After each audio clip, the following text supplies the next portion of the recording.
Bros Productions is proud to present Kansas City Jets High School Travel Hockey.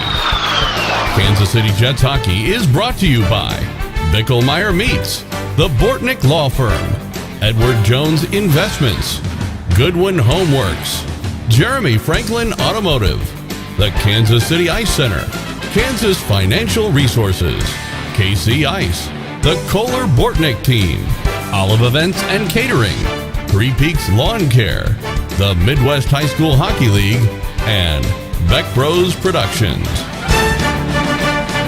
Now, Kansas City Jets Hockey.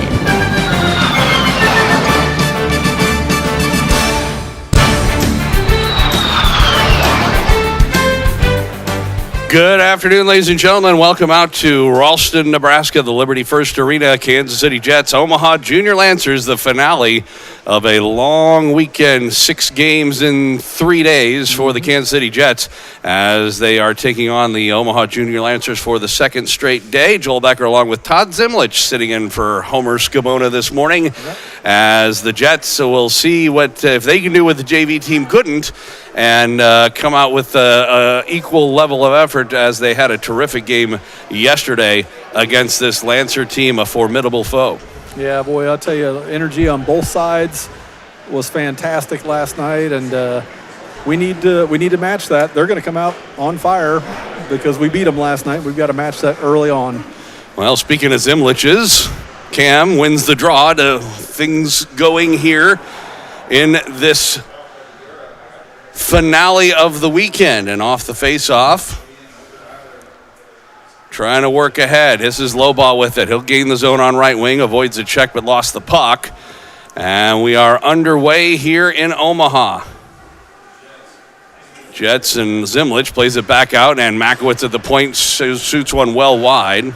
Eli Samard getting the start for the Lancers, and Zach Pedersen going for the second straight day for the Jets. Puck in the neutral zone, and Lobaugh will dump it in. Zimlich trying to work after for the puck. Does get it away. Nobody there. And he played it in the middle. The Jets were changing behind the play. Then here's Deaver, a long shot and a save. Samard. And he hangs on. Eli Samard, tall goaltenders you can see.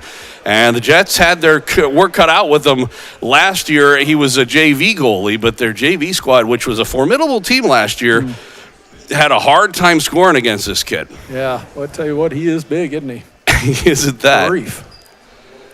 So 50 seconds into the first period, Goodwin line out. And off the faceoff, long shot, Briscoe hit a skate, went wide of the goal, rebound into the corner. So far, anyway, the Jets are doing a good job of getting some offensive pressure to start things off. They keep it in at the point. Yep, good energy.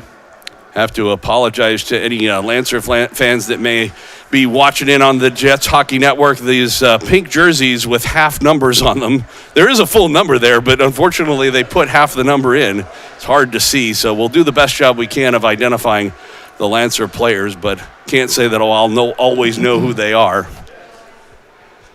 Especially looking through a big black netting, too. Yeah. As we're going to get a tripping call.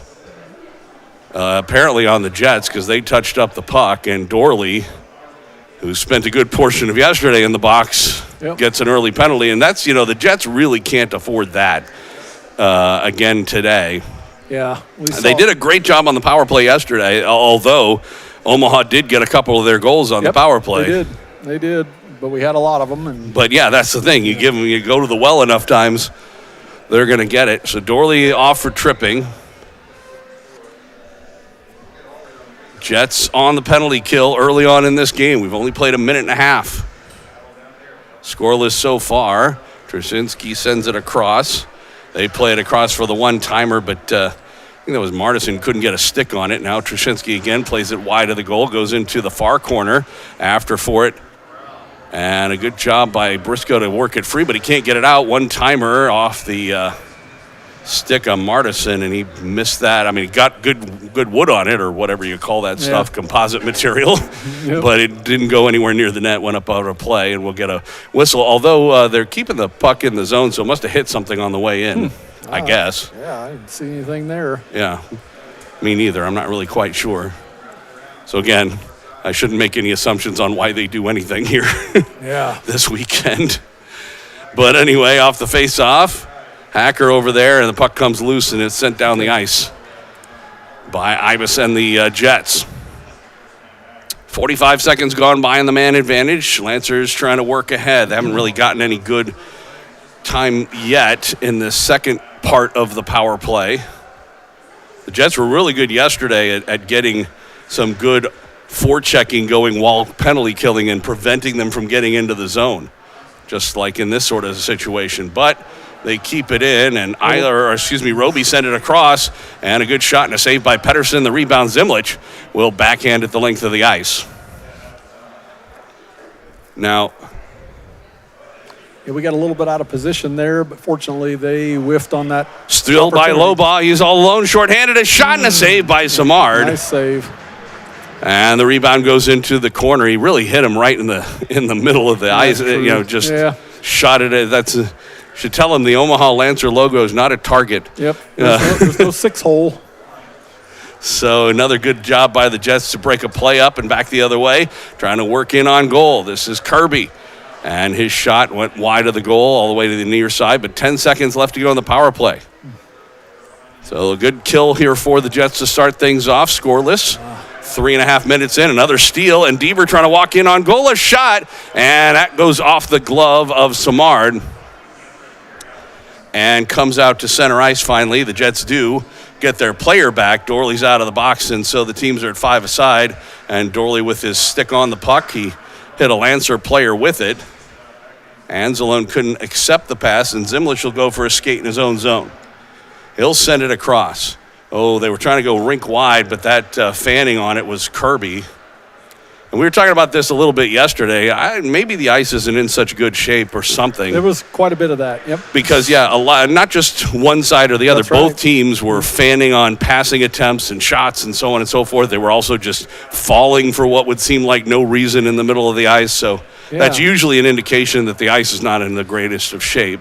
I agree with that. I was kind of wondering it last night myself. Dorley dumping it in. By the way, I don't know if this has anything to do with anything. We talked about this last year, but I hadn't brought it up this year. Of course, we've just seen Samard for a couple of minutes in this game as they try and work in.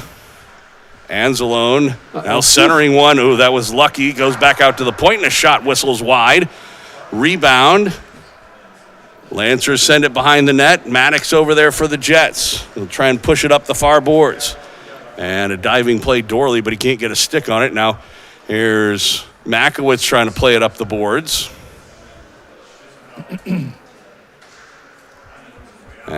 then it's shot into the Jets bench. Anyway, getting back to Samard, this could have something to do with anything, or it may not. He's a lefty. You don't usually see that. He catches with his right hand, the glove. And sometimes that can make a difference for offensive players in terms of where you're going to pick to shoot the puck and so on. So that's interesting. Yeah. It may have something to do. It's unusual when you see goaltending. It's not unheard of. It's just unusual. But he's had a lot of success against the Jets, who came off the side of the goal in front. Now Ibis with it back the other way. With Maddox in on goal, and a shot goes right through the middle. Maddox couldn't quite catch up to it. Puck along the sideboards, and Brody Lee over there trying to work it free. He's got got him in a bear hug. They finally separate. In the meantime, the puck played up the far side, and the Lancers get it out to center ice. Ibis takes his man to the boards. Puck is loose, and Harry gets the loose puck and dumps it in. Goes off the end boards, bounces in front. It's still loose there. Picked up Leah's shot, and a save from Martin. Then here's Hacker a shot, and he fanned on it. Never did end up getting it on goal. Ibis again. Ibis in the corner, plays it back out toward the point. Jets keep it in. That pass behind Lee, but Hacker over there, and then we get a whistle, and now the Lancers get a penalty, a cross-check, and so the Jets are going to get a power play. We've played 6 minutes of this first period, and the Jets have looked good so far. Yes, they have. Definitely both teams. They both came to play. Coming to play, no doubt about it. Like I said, the biggest problem is they haven't been able to solve Eli Samard, which was a problem last year as well. Yeah, right here would be great. Low ball wins the draw, back to Zimlich at the point. Again, the Jets playing with the 2 defensemen on the wings, 1 defenseman at the point, and that's Albertson with the puck and a shot, and it comes loose in front, hit traffic, but never did get through, and the Lancers able to clear it down the ice. Yep, good puck movement for sure there. Some aggressive forechecking here by the Lancers. No kidding, all the way back behind the net with it. So. Jets able to gain the zone, and Maddox left it for Lobaugh. He blew a tire, got it back to Maddox, who plays it back. He was trying to go to Zimlich, but it hit Lobaugh. Now 4 players along the boards. Puck comes loose, and a good job by Makowitz to come over and knock it away. You ever get the feeling that Josh Makowitz could be so much more of a beast? Oh, my gosh. He's so big. Oh, yeah, big and strong. And, football player and everything. It's not like he doesn't know how to tackle. Here's Albertson with it in the middle. Zimlich a shot, and there was traffic in front. That was Makowitz. It didn't hit him, but was steered aside. Now Zimlich again trying to walk in. Comes to Lobaugh. He fanned backhand shot, and a big save by Samard. Yeah, no kidding. That was a good backhand from the slot area, and he had to be very alert, made the save, and hangs on. They caught him deep in the crease, too, so there were some angles, but they got him. He was in good position for that shot for sure. Going back to Josh, some of it may just be personality because he is kind of a somewhat mild-mannered person, even though he's so big. But I also sometimes got to wonder whether or not he's afraid that he's going to get lots of penalties if he plays aggressively, which is an unfortunate truth of hockey right now. Yeah, yep. It's one of those things that I just don't like about the game. Obviously, I'm not looking for people to get hurt or anything like that and so on and so forth. But, I mean, for people who can remember back to the days when we had Jake Taylor playing defense for us, who was just an absolute beast, in terms of his ability to play. My older son was a year younger than Jake, so I remember Jake, and it was unreal. But I can't tell you how many times Jake Taylor, for all intents and purposes, got penalties for hitting somebody too hard. Yeah. Where he didn't do anything illegal. Right. He didn't, it wasn't an illegal hit. It wasn't up high. It wasn't with an elbow or with where it was a target of the head or anything like that. He just hit a guy hard because he is that good of a player. Yep. And bigger. Yeah. than most people. Right. And then a player would end up, that centering pass was caught by Pedersen, and he'll hang on. And so anyway, it would end up a situation where he would hit somebody, and because he was such a strong skater and so on, the guy would get knocked off of his balance and would go into the boards. And then he'd get called for boarding. Yep. Yeah. And again, if he threw him into the boards, that is boarding. Sure. But if you're just shoulder to shoulder with the guy and the guy falls into the boards, that's a whole nother story. Yeah. I'm using it as an example because it's the way they are. That's just hockey rules now. Sure. They have made it a point of emphasis that they want this to be a finesse game and a skills game. So if you're bigger than someone, you shouldn't hit them. and I got to wonder for guys like Josh Makowitz, whether or not in the back of their head they just think, I can't play that kind of style of game even though I have the physical ability to. Yeah. Because I'll just spend my life in the box. And I don't know. Maybe that's true. Maybe it's not. Like I said, in Makowitz's case, I think he might just be his personality. Yeah, there's a shot. What a great redirection in front. And Goodwin's original shot redirected past Samard, and the Jets get a lead. It's 1-0. Is that Deaver? Yeah. I think so. I didn't want to call him out until I was absolutely certain. Yeah, beautiful, guys. But we'll take a quick look here. It was a good job for the Jets. It came in, and what a great shot. Yep. And look at this redirection. So there's the shot by Goodwin, and just halfway through, redirect by Deaver, and that absolutely was Jack Deaver. Love it. Good. Past Samard. I tell you what, when you got a hot goaltender like that, that's a great way to get definitely get the puck past him. Again, like you said, are you willing to get in there and get dirty? That wasn't necessarily that play, but we do need some deflections and things like that. Absolutely, and it is a situation. There's a shot. Rebound, and the Jets got lucky there. They did. Yep, that was all over a shot. That was a goal waiting to happen. Yep. Great opportunity, and he just didn't. It was a tap in, is all that was. There's a save by Pedersen. The rebound played toward the sideboards. Yeah, this is... and the Jets will ice it here. This is where Omaha's responded. They come out with a whole lot of energy on that shift right there and put some pressure on us. Unfortunately, they just mishandled that rebound. Like I said, the Jets got extremely lucky. Pedersen made a good initial save, but that rebound was right there and was just ready for a tap in. Granted, it was a bouncing puck as well. Yeah. So it wasn't an easy tap in. It just was a tap in, but he couldn't quite get it on goal. We've had wraparound try, the save by Pedersen. Rebound played toward the side of the net. And the Jets able to clear it out to center ice. You were saying? I was going to say we've won a lot of face-offs, and that's big in these situations. Obviously, to control the puck and either get it out of his zone or Maddox in front, a shot right on, save, rebound right in the crease. And I tell you what, Whitrock eventually got a stick on it, but never really could follow up. Then a long shot goes wide. Lancers pick up the rebound in the corner, and they'll play it out to center ice, and Makowitz will go for a skate. Up ahead for Maddox, long bouncing puck in on goal. Samard, again, another big rebound came out in front, but there was nobody there for the Jets, and the Lancers able to get it out to center ice. Working ahead toward the middle, a nice little poke by Maddox. Makowitz in the corner, will ring it around near side for Loba. He gets it just out to center ice. It was poked back in. Delayed offside for a second. Whitrock was taken down in the middle of the ice. In the meantime, Zimlich in on goal. A backhand shot and a save. Samard took it off his shoulder. Rebound came in front, but again, no Jets there. He was all by himself on that rush. Here's Deaver, the goal scorer, with it in his own zone. He'll play it back, and Bloom ahead off the stick of Deaver and then to Goodwin. He'll just backhand it down the ice. Goodwin. Almost got slashed in the hand there as he was trying to glove it down. In the meantime, comes to Bloom, and his shot got deflected. Ends up behind the net and now coming out to the corner. Goes back behind the cage again. Lancers play it up the boards. Rejected for the second time by the Jets. Dorley over there trying to knock it down. He'll play it behind the goal. Doing a great job keeping it in there. Well, lots of cycling attempts, but not really much. Now here's Dorley, intercept, a shot right on, saves Samard. Rebound goes into the corner. Deaver got it back to Bloom. He'll walk the line. Long shot hit traffic. Was kept in, though. Kirby to Bloom, another shot and a glove save. And Deaver right there for that deflection again. Couldn't quite get a stick on it, I guess. Well, and that's sort of what we were talking about before, where that was the goaltender's glove hand because he catches with his right hand. That's exactly right. Normally that would be blocker side. Yep. And a good shot, too. That would have been – that is so wild. I just can't – I don't know.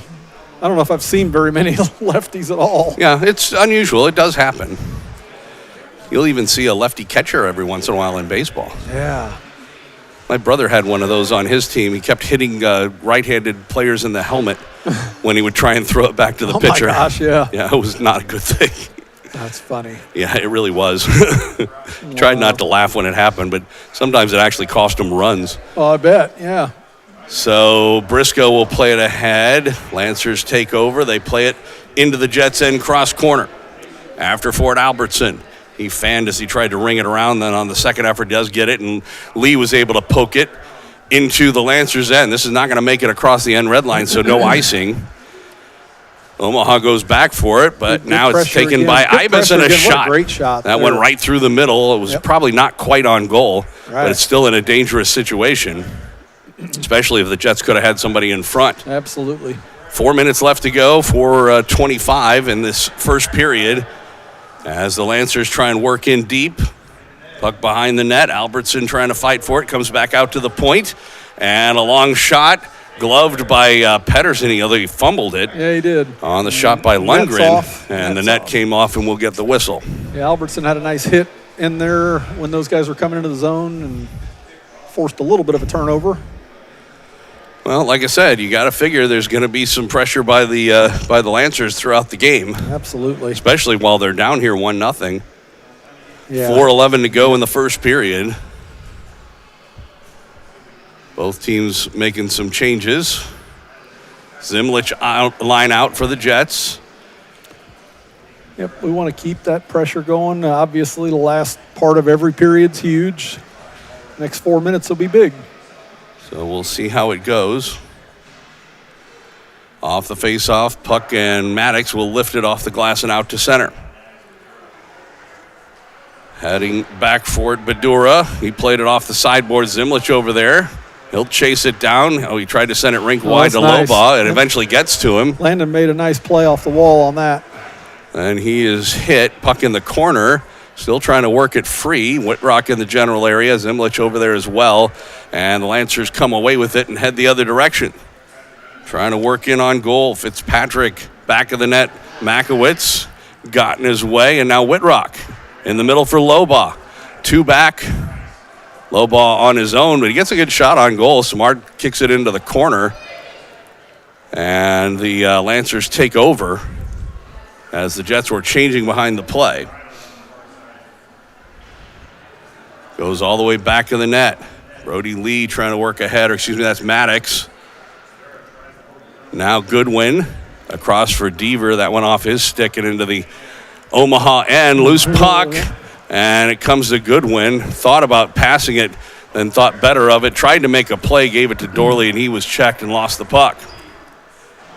Goes in. Lancers changing behind the play as well. Long lead pass for Dorley. He'll tip it into the zone. Under 3 minutes to go. In the first period, Jets on top 1-0. Comes out to center ice. Kirby dumps it back in. Jets tag up. Good job by Dorley to keep that in. Plays it in the middle. Deaver a shot and a kick save by Samard. He just got a toe on it. That one had the lower right side labeled.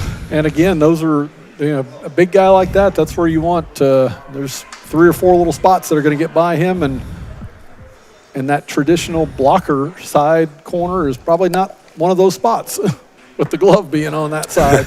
That's so interesting. I mean, and a lot of guys will shoot without really thinking where they're shooting, thinking, I'm going to go blocker side. So that's when you really start realizing just how impressive the NHL players are and just how sick they are in terms of their abilities, because they do notice all that kind of stuff. I mean, granted, they have a whole staff of people telling them things and so on and so forth. But when they, make a play, they do look up before they take the shot. And they know, Yeah, and you get there's an open spot that's about the size of a matchbook, and they manage to find it. Yep, and they pick that spot up in about a third of a second. When they look up, it's not like they're looking up and the whole time or surveying the situation. So, In the meantime, we're down under 2 minutes left to go here. Zimlich trying to work in on the left side. He tried to force his way across, but a good defensive play by the Lancers to break it up. Now into the zone, Albertson will play it out to center ice. Lundgren knocked it down, got it past Ibis into the Jets end, and Albertson again. And he'll turn around and play it up right wing for Harrison Ibis. He'll dump it in. He was way short of the... no kidding. And that time they... And the funny thing is, he takes 2 more strides. I know. And he could easily have done that. There was nobody contesting him. Gary turned really red like in a split What did you do that for? Yeah. Sometimes you just got to wonder. Yeah, and he had time and space. Well, like I said, he made 2 more strides, and he could easily have done what he did without it being icing. So, but they'll sometimes give you the sweep of a stick for that. Yep. And in fact, you really ought to. Yep, but not that one. But that was just 6 feet shy. You gotta have more sense than that sometimes. But anyway, hopefully it won't cost us. We got 1:10 in this period. We got to get it out here and start getting some pressure down the other way. Well, that's the thing, is that off of the icing, as that one goes off a low ball and out. Because of the fact that was icing, all of this is because he didn't wait a couple of strides before he did it, because that was what led to the face-off in the first place. Down to 1:02. Zimlich still out there. Albertson comes off. Maddox comes on. Puck top of the circle off the face-off. Into the corner. Now back of the Jets' net. They try and come out in front with it. Sharp angle shot goes wide behind the net. Comes out to the near side. They'll play it back out toward the point. Owen Pinka shot. He fanned on that one. Jets take over, but let's see. On the second effort, they finally do get it out as Whitrock came to help out. 35 seconds left to go. Zimlich kept that. No, apparently he didn't quite keep it in. And we get an offsides call with 34.5 showing on the clock here in the first period. All right. I keep saying it. Big 30 seconds here.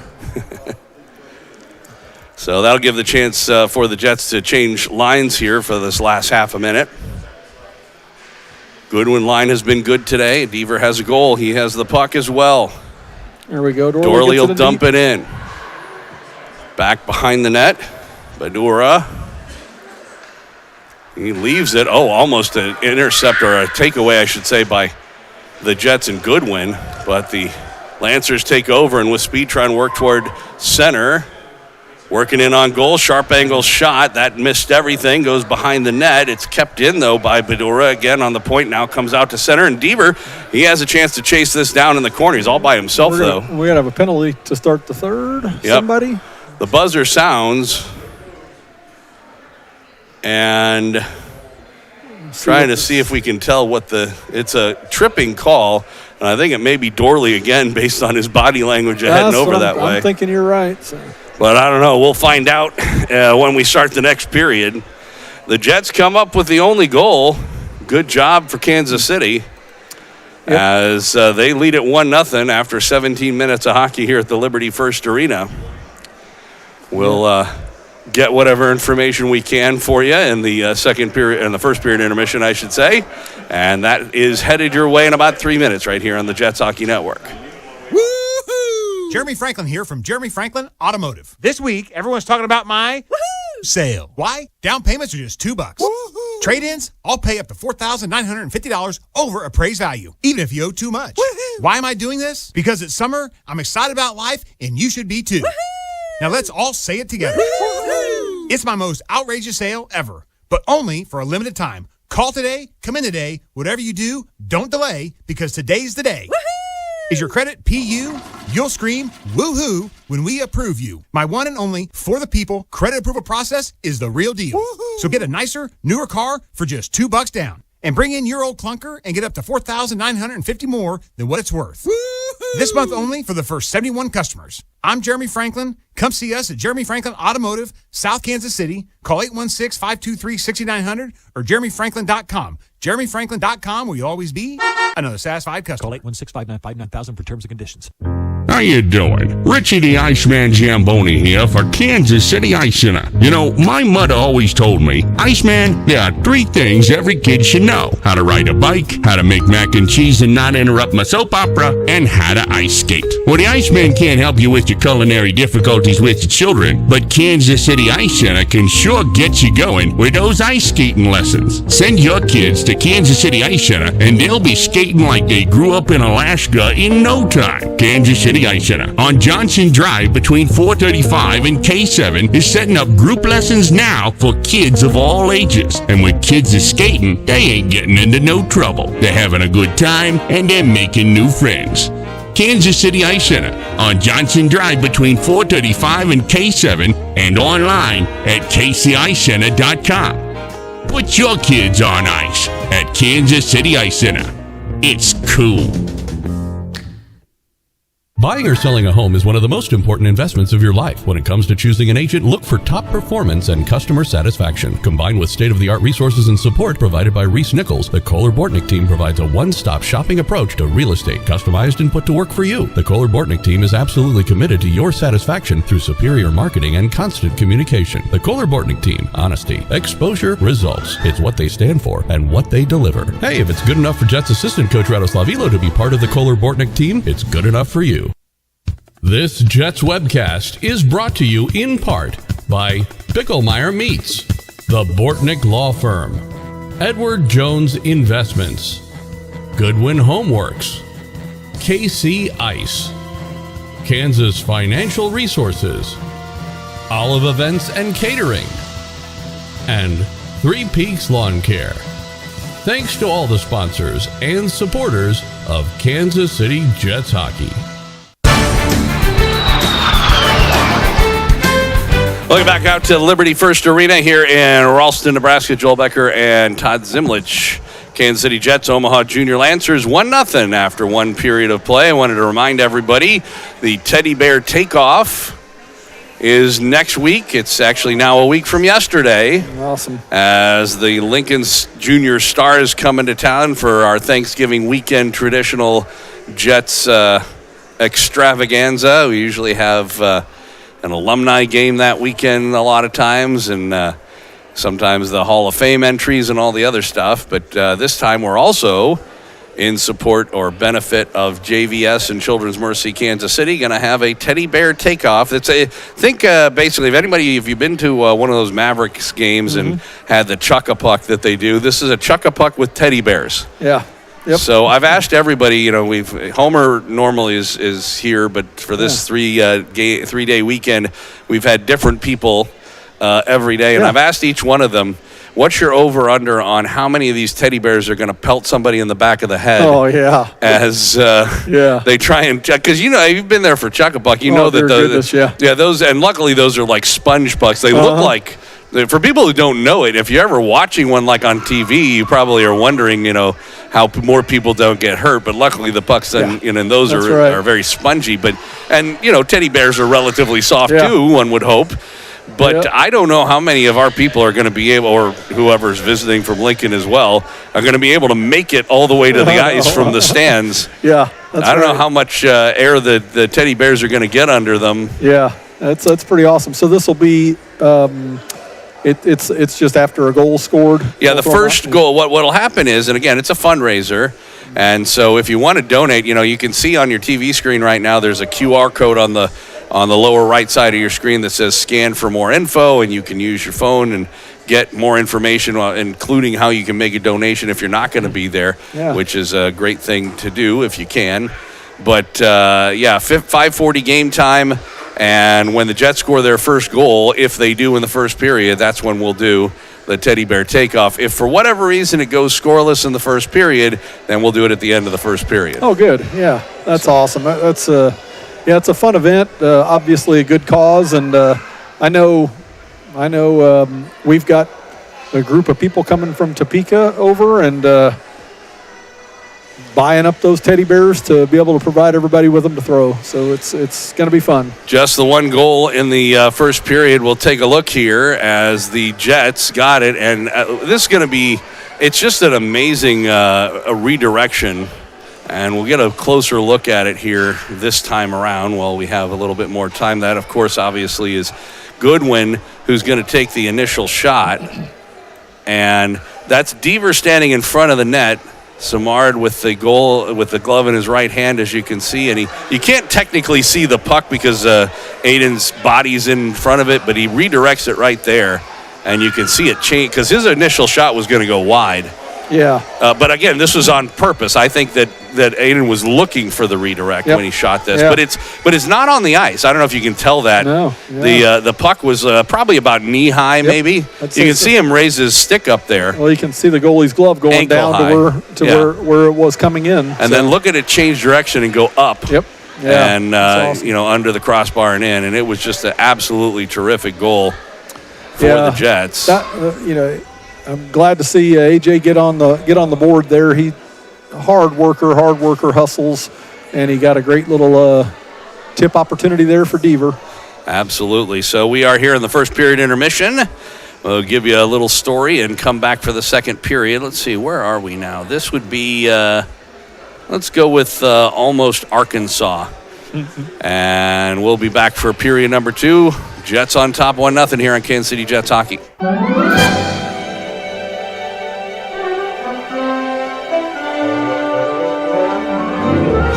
Hey, I'm David R. Lewis. Welcome to Theater of the Mind. This Heartland memory takes us back to a different time and a very different place. Once upon a time, and many years ago, I lived in Almost, Arkansas, Missouri. In spite of how bizarre some southern Missouri towns are named, you will not find Almost, Arkansas on any map, but it is there. I've seen it. Unlike the mythical Lake Wobegon, Almost, Arkansas exists. Sid, a German shepherd who brought home his own dog food and had a pigeon friend, lived there, as did Arlo and Murty, an ill-fated veterinarian, and many other people firmly lodged in my failing memory. Cloud, a horse who saved my life, was a resident, and it is where I used to cowboy and beat the sun to the top of the hill on horseback every morning. It is real. It is not named Almost, Arkansas, but it is Almost, Arkansas, as are several other small towns in that area. You'll find it south of the celebrated Porter Wagoner's hometown, West Plains, Missouri, not too far from Koshkonong, Missouri, Jeep, Arkansas, and a town whose name is spelled Gamaliel and is pronounced by the natives Gamaliel. It is just a short way north of what is claimed to be the largest freshwater spring in North America. It is located near the intersections of Highway 63 and 142. Highway 63 travels on into Arkansas, paralleling the path of the lovely Spring River, where I worked as a guide, catching rainbow trout for drunken refugees from Memphis and Little Rock, and maneuvering them through whitewater rapids as they yelled in fright. It was on that very road during a dark and stormy night in 1974 when a truck driver known as Baby Huey lost control of his cornflaker on a precarious unnamed switchback, dumping his entire load of Ked's tinny runners across the highway over the edge of the bluff and some even 200 feet down into the river itself.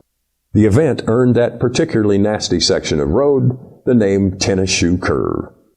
It was on Highway 142 one afternoon while I was driving eastbound along a 70-foot drop-off that a 6 or 8 point white-tailed deer in a seizure of rectal cranial inversion bounded up that steep slope onto the highway and stuck his head into the open driver's side window of the Chevy pickup truck I was piloting. He and I were equally surprised at that development. As he withdrew his head, an antler caught the edge of the doorframe long enough to flip the poor fellow into the bed of the truck, affecting greatly the two young men riding there in the company of a large wood stove I was attempting to deliver over the river and through the woods. The entire encounter lasted less than 10 seconds, and the deer went on his way, bounding up the slope on the opposite side of the road, leaving behind a significant amount of deer hair in the door hinges of the wood stove and a small amount of white-tail nasal discharge on yours truly. One afternoon, just a mile or so outside Almost, Arkansas, I tied a small sorrel horse named Packer to a red oak sapling while I waded through the rocks and poke salad to investigate what could have been a downed calf. It wasn't. And as I approached the horse to remount, I noticed he was rolling his eyes and straining against the reins. Then I noticed that the reins themselves seemed to be about 4 times their usual diameter. Then I noticed a dark stain spreading up the legs of my shafts. Seed ticks. Millions of them, maybe billions of them, crawling en masse up my legs and his reins. I loosed the horse, and he and I ran side by side and plunged into a stock pond to escape the threat. I worked in radio in Almost, Arkansas, where every day during the noon hour, gospel music was played on the small country station. At about 5 minutes to 1, accompanied by Porter Heaps at the mighty Wurlitzer playing In the Garden, came memorial time, a reading of the names and relatives of the newly dead. Immediately following memorial time, a hymn was played, often the Statler brothers' inspiring rendition of The Old Rugged Cross. The station then returned to country music. On the afternoon in question, the jock, not me, thank God, finished his reading of the dearly departed by saying, "Again, deceased at age 92, Susie Parker." He then promptly hit the wrong turntable remote switch and played the Everly Brothers and Wake Up, Little Susie. The resulting hue and cry was enormous. Every relative Susie had called in with threats and comments, and in that part of the country, every relative includes 40% of the population. Some citizens of that area are their own grandfathers by marriage twice removed. On that radio station where school menus were also broadcast, I once commented negatively upon the mundane fare. Within 10 minutes, I was threatened with a lawsuit by the president of the school board, doubtless a relative of Susie Parker. While on the air one snowy winter morning, I announced that the roads in town would be cleared as soon as the street department could find his shovel. The ensuing irate phone call threatened impending legal action by the city fathers. I once mentioned that children should not be allowed to speak until their voices changed and should be kept in a pit in the backyard until age 30 and then driven from home with sticks. My life was threatened by a man who called himself a good daddy. To me, he sounded suspiciously like someone who would have hawked his wife's engagement ring to buy a used motor for his John boat. Oh yes, Almost Arkansas, Missouri exists. It is as real as dandruff, jock itch, and yeast infections. Remove those residents without a sense of humor and all the ticks, and it would be perfect. even in spite of them. A great deal of it nearly is. At least, that's how it seems to me. I'm David R. Lewis. Thanks for listening to another Heartland Memory here on Theater of the Mind.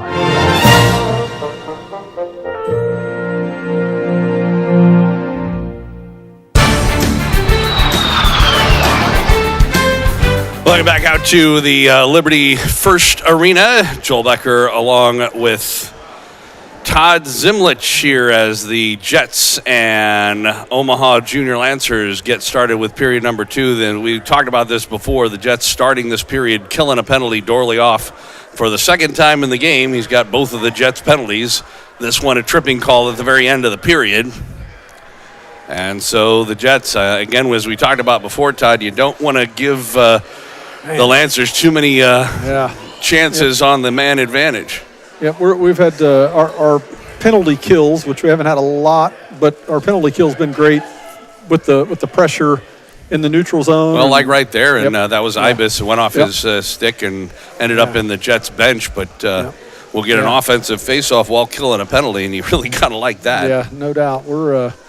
We've definitely put some pressure on them, forcing them to make passes they don't want to make. So, off the face-off, an intercept and trying to walk in front. Zimlich, he fell down.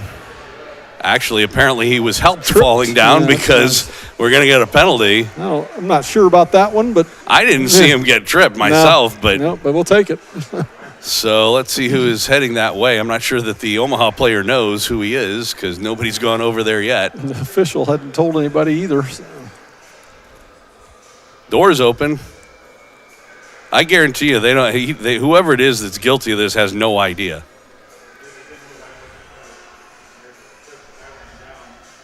Somebody is going to have to come from off the bench over there, presumably. And like I said, I can't say as I blame him for not knowing that he's guilty because I don't know I didn't really see anybody be guilty of anything in that situation, but whatever. Zim, can't blame him for not knowing he's got a penalty, whoever it is. Zim's trying to make a move, and they just made a good, physical play, and I don't know. Yeah, it was. So, I mean, he did go down. That was one of those situations where you really never know. And, I think he said something to the ref, and I'm not – I think they may have given him a second penalty. I don't know. We'll wait and see if another 2 minutes goes up on the boards. Boy, they're gonna or did they give him a 10-minute misconduct or even a game misconduct or even a match? We saw that happen. Oh, they just changed their mind on who it was. All of that. Dear goodness. Yeah. So is that Wyatt Wagner, I think, that ended up in the box? So he's going to be the guilty party. So all of that was notwithstanding, and we play 4-on-4, and the shot by Maddox. Oh, that one went off a leg and ended up going just wide. Yep. Went off of a Lancer leg, but almost redirected past Samard. In the meantime, Maddox trying to work in a shot and a save, rebound, and Kaufman, he gets taken into the boards. Lancers take over for a second. Now it'll go into the Jets' end. Maddox after for it. He'll play it up the far boards, got it to the line but not out. Puck in the middle. It was poked ahead, and Makowitz did get it out of the zone but couldn't carry on with it.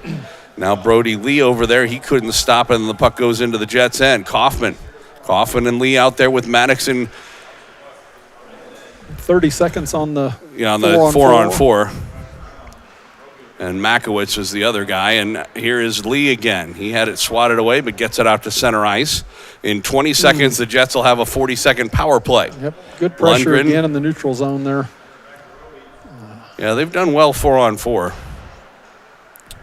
Puck sent the length of the ice. They wave off icing, not sure why. Maddox will play it up the near boards.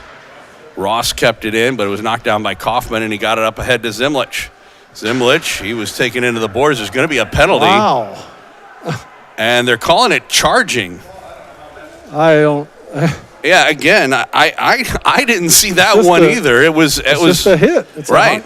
Although, like we were saying before, this is why if I'm Josh Makowitz, I'm not hitting any. I mean, it's just a hit because that's a 2 and a 10. I mean, minimum, because that's what a charging is. Yeah, that's what they. Yeah. And I cannot. He did. I mean, I guess the only thing I can think is that he thought that he took 3 steps into him.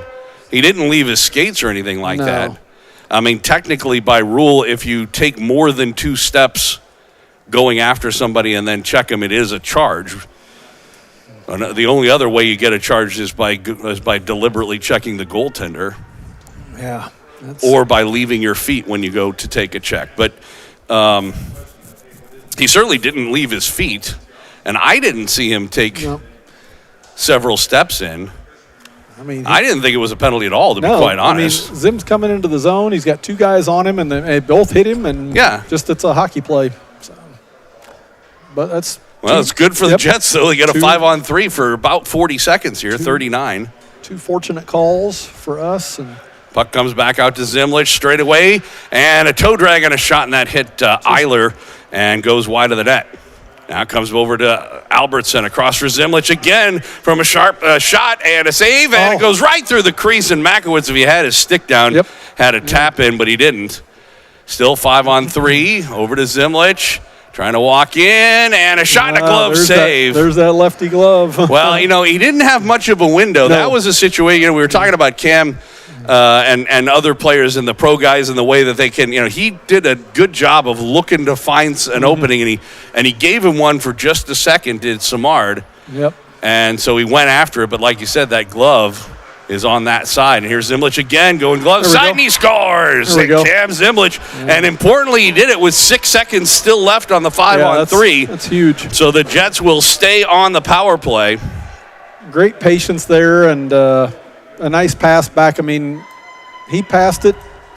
I can't even remember who passed it to him. I'm terrible with that. But he could have taken the shot, but he got it back to Zim, and with great patience, he found that hole this time. That was Albertson. Yeah. And wow, what a great little wrister. So there's Albertson with it. It also came from Lobaugh. He would get the other assist. And there's the old wicked wrister. And again, went glove side, but this time he went glove side low. We talked about how tall Samard is, and that may have had something to do with it, that he was able to, get to the goaltender by making him reach down for it. In other words, that's a farther way for him to go than reaching up. No doubt. It's like it's like a typical goalie trying to get the blocker up high enough. When you're holding that stick, it's tough. Yeah. So. Whoops. Power play. There's another glove save by Samard, and again, that was waist high. Yep. Great position for Mack in there. Josh tried to get a tip. Nice save. So, like I said, the good news is they got the power play goal while it was still a 5-on-3, so they stay on the power play, which still has another 54 seconds left to go. Low ball between Makowitz and Maddox. Zimlich and Albertson, the top power play unit for the Jets. Lobaugh couldn't stop that, and it goes to the Lancers, and they clear it the length of the ice. Pedersen leaves it behind the goal once again. They're aggressive on that. Yeah, they always have been. That's part of their strategy on penalty kill. Well, the only thing about it is that because it's just a one-man forecheck, once he does get it, as a shot by Zimlich was handled by Samard, and then he took a bit of a high hit, and they'll send it the length of the ice. Once he does get it, there's nothing he can do with it. But I mean, it does though do a good job of ragging some time away. It does, and that's what's going on here as well. But then once that happens, though, he's behind the play, and the Jets come back 5-on-3 for a short period of time. A shot right on, save Samard, rebound into the corner. Good win there. The Jets starting to change up some of their power players. Deaver tried to play it back. It goes toward the middle, and then it's played ahead. Shorthanded Allred trying to work in. Albertson's back. He went down early, and then he's played across, and the penalty is over. Jets do get 1 out of 2 on the power play. Deaver with it. He'll work in a shot. That goes off a sticking out of play, and we'll get a whistle and a face-off. 12:41 left to go here in the second period of play. Jets with a 2-goal lead, 2-0 over Omaha. So we've talked about this ad nauseum in the past, but whenever it's 2-0, it's next goal or bust. That's the way it works. Either you get the next goal and you've got a 3-0 lead and things are in good shape, or they get it and it's 2-1 and it's anybody's game. I mean, we're, like you said, we're new to the program this year, but I think last year with our scoring ability, we could rest a little bit. This team hadn't earned that opportunity yet. Not at all. Shot and a save by Pedersen. Rebound goes into the corner. Teams are 5 aside. Yeah, we need Jets to, can't clear it the first time, but then they do the second time as Goodwin knocks it in. No icing here. And the Lancers try to work out to center ice. Some nice stick work to move ahead. That was Badura. He ends up losing an edge and going down, but again, apparently he was helped because we got another tripping call. That was a tripping call.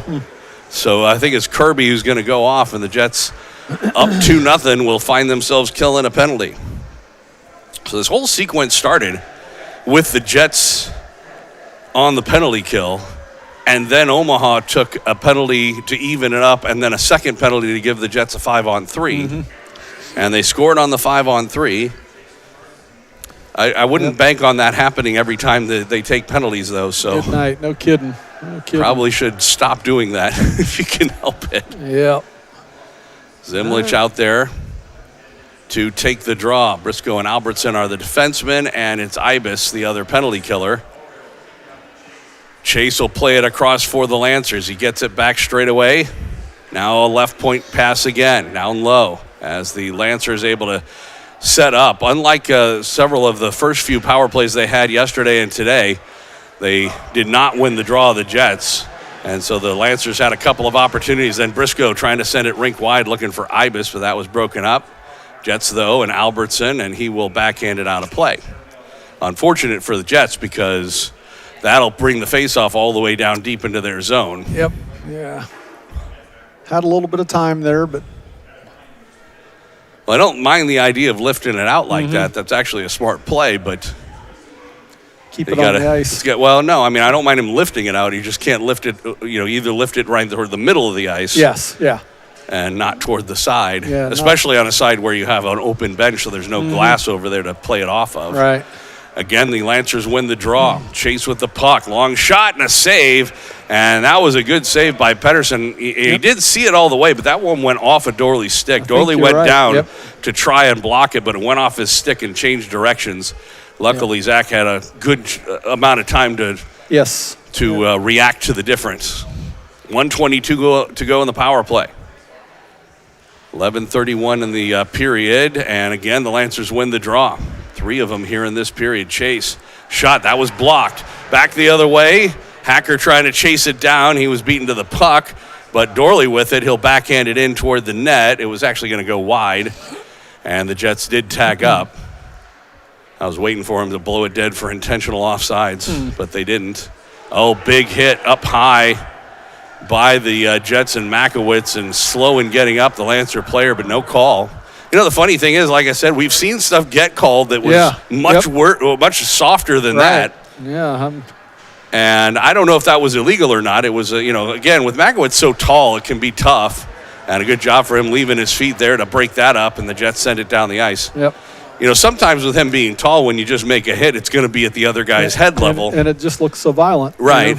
But at the same time, it wouldn't have surprised me or even bothered me if they had called a rough or even, potentially a head contact on that. And yet they called nothing. And like I said, there have been other stuff that has happened and they have called. So it is what it is. A few head scratchers so far today. Well, again, the tough thing about stuff like that, as we've talked about before, is it makes it so difficult for the players, the kids, to know what they can and can't do. Yeah, it really does. It's hard to play consistently when they're not calling it consistently.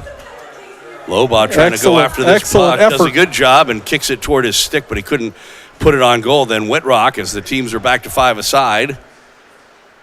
And Roby will play it ahead. Now Fitzpatrick into the zone for the Lancers. He pulls up, looking to make a play. He's got Briscoe on him. And now we get a whistle, and there's going to be an unsportsmanlike conduct call on the bench. I think we're going to see a mirror of what happened yesterday. If you remember yesterday, Gary Emmons, the Jets coach, got an unsportsmanlike conduct by saying something to the ref as he skated by. Yeah. And I can't be positive about this, but I would almost guarantee you that Jake Ortmeyer or one of his staff must have said something to the ref as he skated by. He apparently doesn't have very thick skin, and for the second straight time, a call is made. This time going against the Lancers. I thought it was a bad call then. I thought it's a bad call now. Yep. Again, It's one thing if the guy is being really demonstrative and yelling so that the entire arena can hear you. Exactly. But when you say something, you just, again, as a referee, you just have to have, a certain amount of deafness in that situation. Yep, you have to be able to control your emotions just like the players have to be able to. Jets with the power play. Zimlich across. One-timer Albertson. And Nice a save save by Samard, and he hangs on. Nice shot, nice save. It was. Good play all the way around. The good job by Makowitz to get traffic in front. So, like I said, not to mention, if you're a referee and you don't have that level of deafness, you would never be able to stop laughing at the things that come from the stands. Yeah. And I don't mean the complaints about you as the ref. I mean just some of the great advice that they get to their kids. Yeah, that's me. So. Loba with the puck. Comes back to Maddox, now back out left point. Zimlich across for Albertson. That pass was a little too far in front of him, so he couldn't go for the one-timer. Then Makowitz hit the side of the net as he tried to play it in front. A shot went right through the middle. Maddox went right through the crease, but not on goal. Then Loba in front, looking to go back, for the pinching in Albertson, but the pass, he couldn't quite get to it. Jets do a good job coming back. Great job there. Here is Maddox with it. He'll pull up at the point to make a play. Tried to send it in down low for Makowitz, but that pass failed to click. And Zimlich with the intercept. He'll try and work in. Zimlich works toward the middle, straight away a shot, and he scores off the glove of Samard. A power play goal. His second of the game, and the Jets lead it 3-0. And like you've said, that's uncharacteristic for him. He's been so solid against you guys and against the Jets. Well, and this has become Cam's go-to play, where he gains the zone here, and he goes toward the middle and then shoots back the opposite direction. Yes. Trying to get the goalie to go one way and come back the other. Yep. Now, Samard was actually right there, but it went right off his glove. And more importantly, not because sometimes pucks will go off the glove like that, but it not only went off the glove, but also went into the back of the net. Straight back, exactly. So, my favorite, by the way, for parents trying to give advice to their 10-year-old children or whatever when you're trying to referee a game and you can't help hearing these things is get it out of there. Yes. Thanks, Dad. I was going to skate around in a circle with it. Or skate. Yeah. Skate. Well, as opposed to what? Yeah. Yeah. Crawl. But, that's one of my favorites. Yeah, that's true. Get it out. Hemmed up in their own zone, and so you get this fabulous advice from Dad or Mom. Yeah. What do you think we're trying to do, guys? Yep.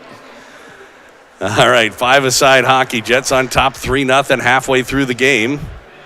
As they do get it out to center ice. Deaver pokes it ahead. Very nice. Out of the net, Samard does make a good play to clear the zone. And Kirby will go for a skate. He'll play it across on right wing. It's dumped in by Dorley. It's good to get it in deep like that. Deaver comes over to take it away, and then it hits something as he tried to play it up the boards. I don't know if it was a player or the ref or what.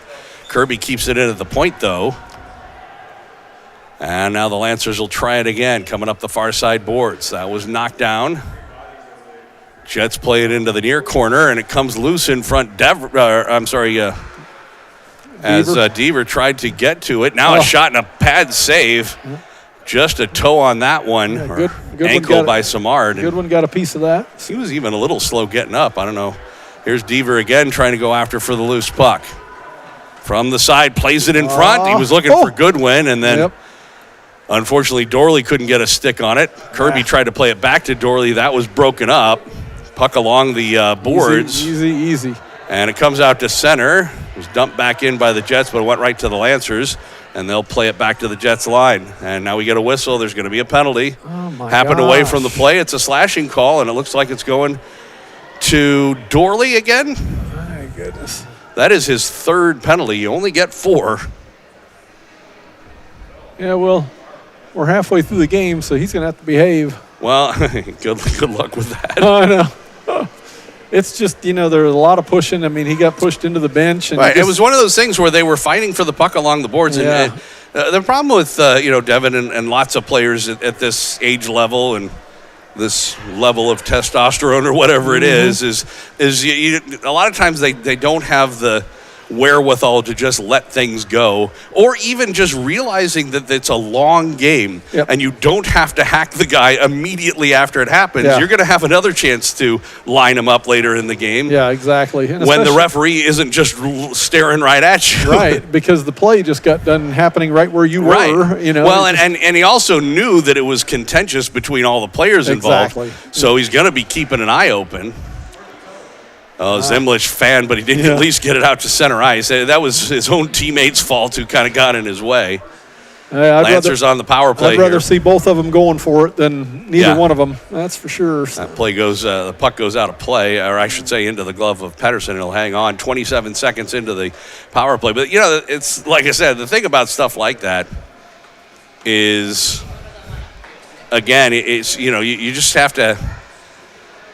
You have to understand what the situation is. I sometimes hear from fans and parents, whatever, at the Jets about, how our own referees hate us, for example, because they think that somehow we're going to get another penalty, and I think it's Albertson's going to go off. So the Lancers are going to get a 5-on-3 here. Yikes. And so anyway, just to finish the thought, is, they always, this particular guy, this ref, this person we know, whoever it is, he hates us, or he always refs against us, or whatever. That is extremely rarely the case. Most refs couldn't care less who wins or who does what to whom. They're just looking to do the game. But one thing about playing at home is that they also know who the troublemakers are. That's exactly right. Because they have seen it before, which means that unlike the other team who might be able to get away with stuff, you're not going to be able to get away with stuff. Now, that doesn't apply here, obviously, although in the second day of a two-day, situation, when you have the same referee crew like we do here, that can also be the case. Chase fumbled that puck, or he would have had a good chance. One timer goes high off the glass over the net. Yeah, Zach made a nice play getting that out from out in front. And Maddox also to get it out of harm's way, although he played it behind the net. One timer goes wide. Pettersson didn't know where the puck was, but it was behind the goal. 44 seconds left to go in the two-man advantage. And a shot and a score. I believe that's Michael Chase. And that was just a clean beating of Zach Pettersson from a really dangerous area of the ice. And the Lancers get on the board, making it 3-1. Well, you aren't going to keep them probably off the board entirely forever, one would think. Just like the Jets, it was a 5-on-3 advantage to get him on the boards, but he eventually dusts the puck off here. They did the one-timer attempt that didn't work, but again, he's going to get the puck in that same area here in just a second. And so, like I said, that's just in between the hash marks like that. Yeah, at that level, that is a deadly area. And there was also traffic, as you can see, sliding in front of Zach's eyes, and he may not have even seen the shot originally when it was first taken. Still a power play here for the junior Lancers as we're back to live action. As you can see, about 1:10 left to go. Jets can't clear the zone quite yet. Comes back out straight away, a long shot. Pettersson was down. He ends up diving on the puck off the end boards. Pretty fortunate there. Very active end boards here at Liberty First Arena. They are, aren't they? And that time it actually turned out to be an advantage for Pettersson as he was able to get to that puck off the end boards and cover it up. Still a power play continues, though, for the Lancers. 58 more seconds. Off the draw, Maddox trying to work it free. Now Kirby in the corner will get to it. He tried to poke it ahead toward Dorley, but that was blocked by the Lancers, and they'll set up again on the power play. Across, Eiler will send it all the way across the ice. And a shot on a blocker saved by Pettersson. Rebound in the far corner. Comes back out to the half boards as they'll play it near the top of the circle. A long shot, and that goes up over the glass and out of play. I don't know if it hit Dorley the way he's a little slow in getting up. It might have hit him in the body somewhere. Either that or Pettersson got the blocker on it. But it's possible. I'm pretty sure it actually went off of Dorley. I think you're right. Or I think I'm wrong because I usually am. So Zimlich coming out for the rest of this power play out with Whitrock, and Lane able to swat the puck out to center ice. 25 seconds left to go. And a nice play by Whitrock to take it away from Parsons. And then again, good they pressure in take the it neutral away zone again from Roby and sent it the length of the ice.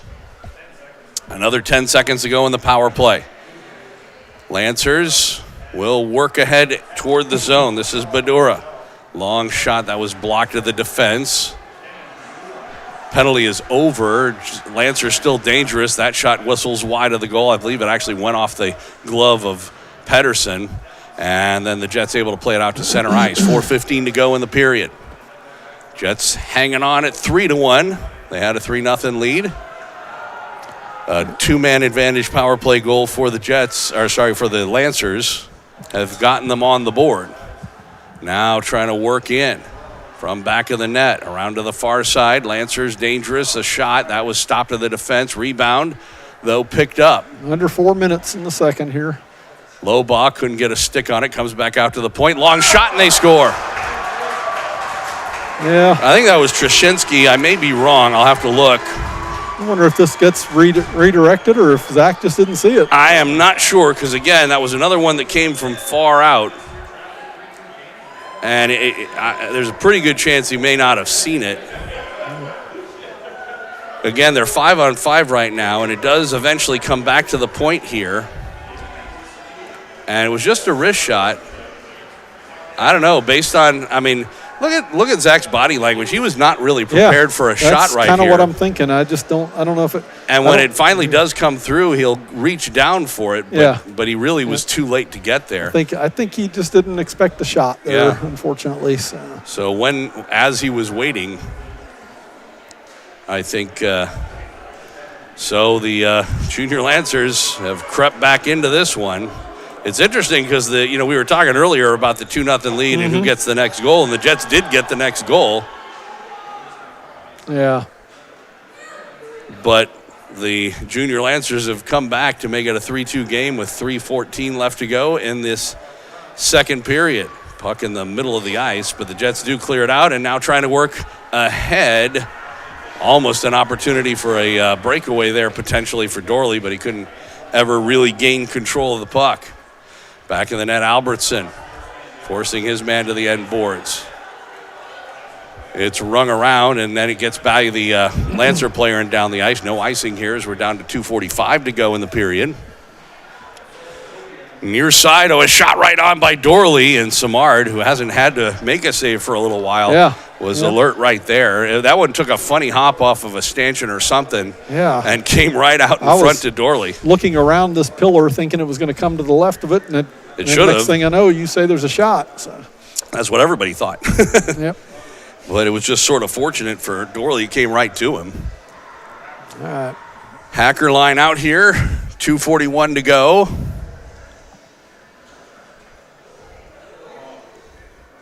In the second period, Jets still with the lead, but it's 3-2 now. Off the draw, back to Briscoe. His shot hit a leg. Comes back to Ibis. He let it go to Albertson. Kind of handcuffed him. Now trying to pinch in. He does manage to keep the puck in, and Lee got it ahead looking for Hacker. It was poked right in front. Nobody there for the Jets. And the Lancers send it the length of the ice. This will be an icing call against Omaha with 2:19 left to go in the second period. All right. We need to kind of regain the momentum here. We need just good 2 minutes, 19 seconds of good energy shifts, good pressure, smart play. Maybe a goal or two. That wouldn't hurt. Hacker line still out there between Lee and Ibis. Lancers play it off the boards. Kirby, he couldn't stop it and back the other way, trying to work into the zone. And a shot by Martison goes wide. Bloom did get back and kind of got in his way. Boy, that would have been a hand pass, but the Jets did manage to get possession of it. Lead ahead toward Brody Lee. He'll try and chase it down. He's got Trashinsky there with him.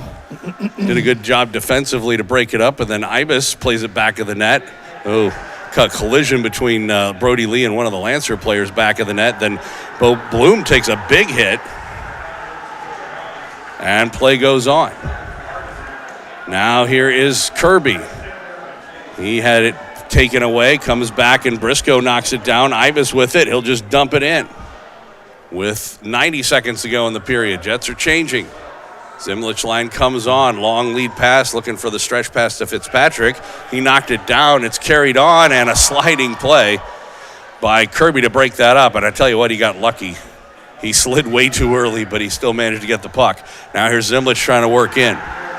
He'll fight through a check. Puck and goes back of the net. Whitrock in front, shot, and he put it just wide. Sorry. I do believe Samard got a piece of it. Jets, did they keep it in? Yes, no, they didn't. Well, they never did blow it dead. They should have blown that dead, but they didn't. Play continues on. I mean, I don't know if it ever came out or didn't, but the fact that the linesman had his hand up means he thought it did. 45 seconds left in the period. In the meantime, Lancers play it back to the point. Long shot, fought off by Pettersson. Rebound, it comes back, top of the circle. Another shot, another save by Pettersson, and he hangs on with 32.3 seconds left to go. Whew, that was a physical, fast 2 minutes right there. Wow. That's crazy. 3-2 remains our score. That was a big save for Zach right there. A lot of traffic in front. Them, yep, a lot of traffic, and I guess he gloved that one. I still yes, can't he did. see it. Man. Well, it's this black netting. It's really hard to see through. Off the face-off, Whitrock played it around, or excuse me, that might have been Maddox. Yeah, in the meantime, it was played into the Lancers' end, goes off a skate. Dorley dumps it in back of the net. 15 seconds to go in the period.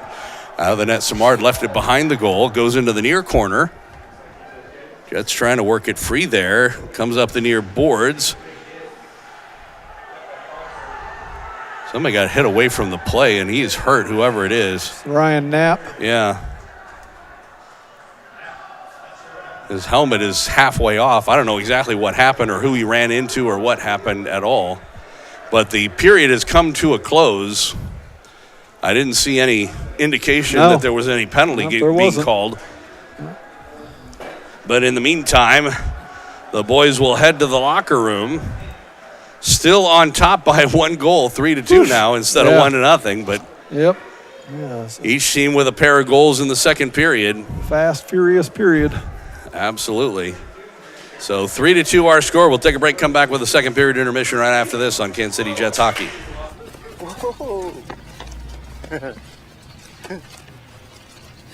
What are you doing? Learning how to go see. That's hide and seek? I found you in 2 seconds. Get out of there. If you want to win this game, you got to do a lot better than that. Right? Come on. Get in. Hustle. Now that's the way you play the game. When Reuben Baylor joins Marshal Marion Daniels to investigate an incident of theft and murder, Rube is plunged into a world of dark deeds and black hearts. With the help of an abused and courageous young woman, Rube, Marion, and Marshal Adris Thibodeau head south of the Missouri line into the hills and hollows of northern Arkansas and take on an entire clan to see that justice is done. Suspicion of outsiders and hate for the government abounds, and the Marshals are much farther from home than the miles they've traveled. Payback Trail, part of the Trail series by David R. Lewis.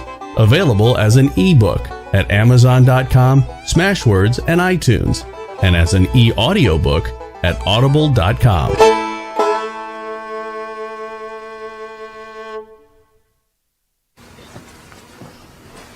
Go get that donkey. Hey, you're going the wrong way. Come on. We got slaughtered at musical chairs. We practiced this at home a million times.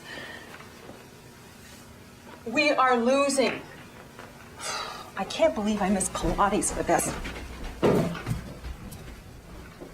Get your own ride home, Missy.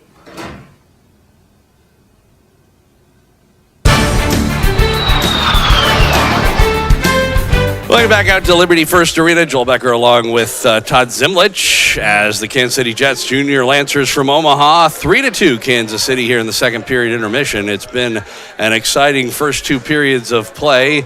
Jets stormed out to what eventually was a 3-0 lead, but the junior Lancers have come back with a couple of goals toward the end of the period to make it interesting here. Yep, they have. Again, both teams playing really hard, I think matching each other's intensity, and as a result, got a pretty even game. So each team ending up with a couple of goals in the second period.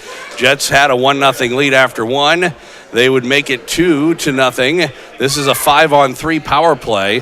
Lobaugh eventually getting it back to Zimlich, and then back from Albertson and the old wicked wrister, and got it in glove side low on Samard to give the Jets the 2-0 lead. As you can see, that was relatively early on in the period during a 5-on-3.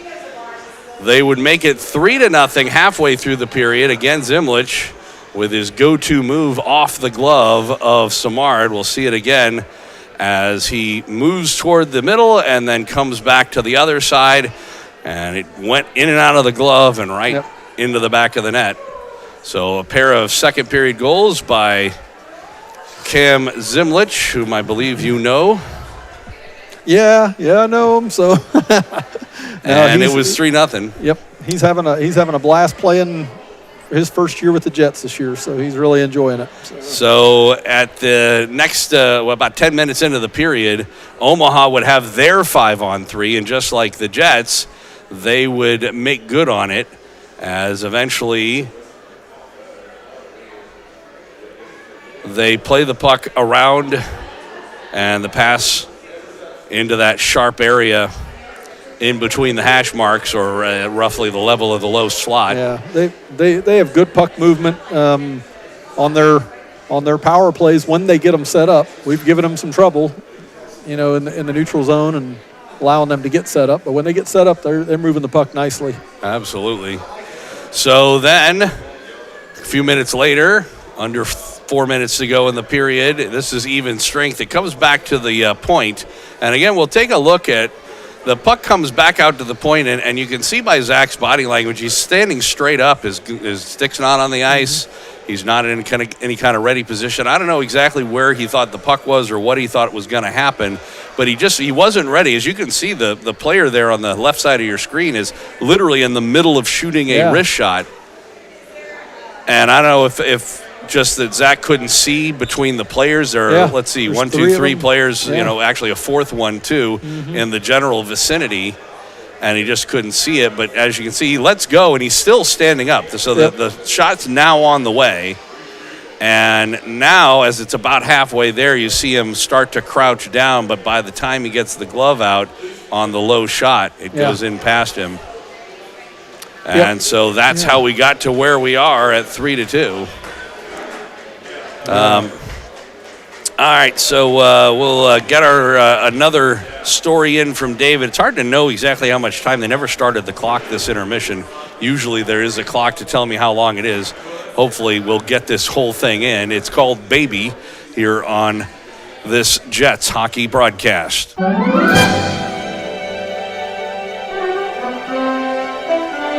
Hello, I'm David R. Lewis. Welcome to Heartland Memories here at Theater of the Mind.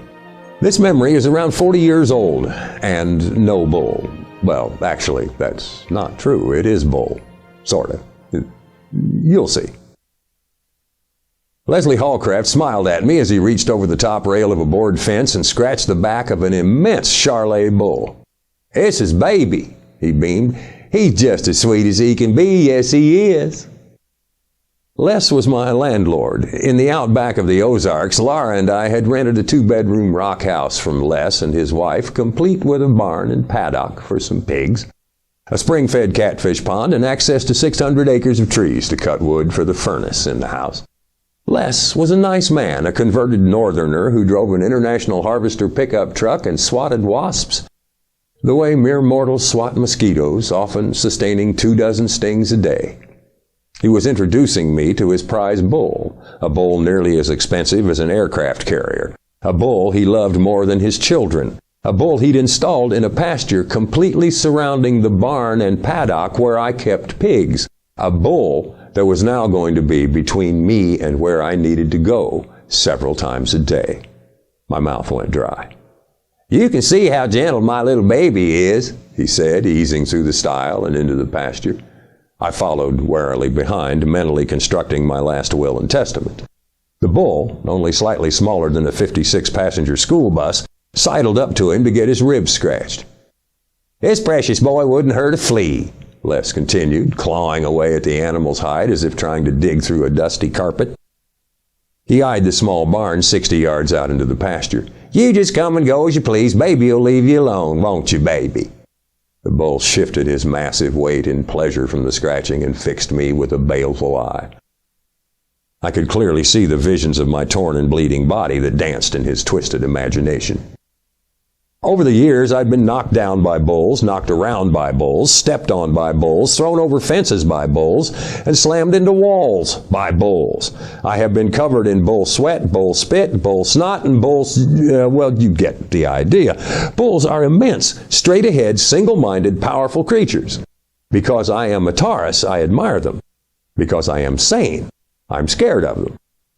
Baby may have been all sweetness and light to Les Hallcraft, but to me, he was just another chunk of fear, a clear and present danger, and he was in a pasture that I had to pass through at least 3 times every 24 hours.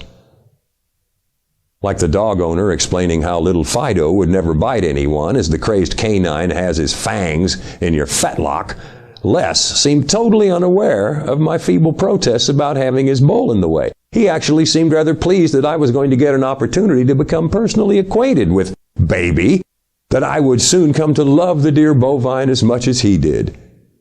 Baby would only be there for 10 days or so while Les and his wife went to California on vacation. The hired man would take care of everything at the big farm while they were gone, but he'd brought the bull back to the old home place so I could check on him every day.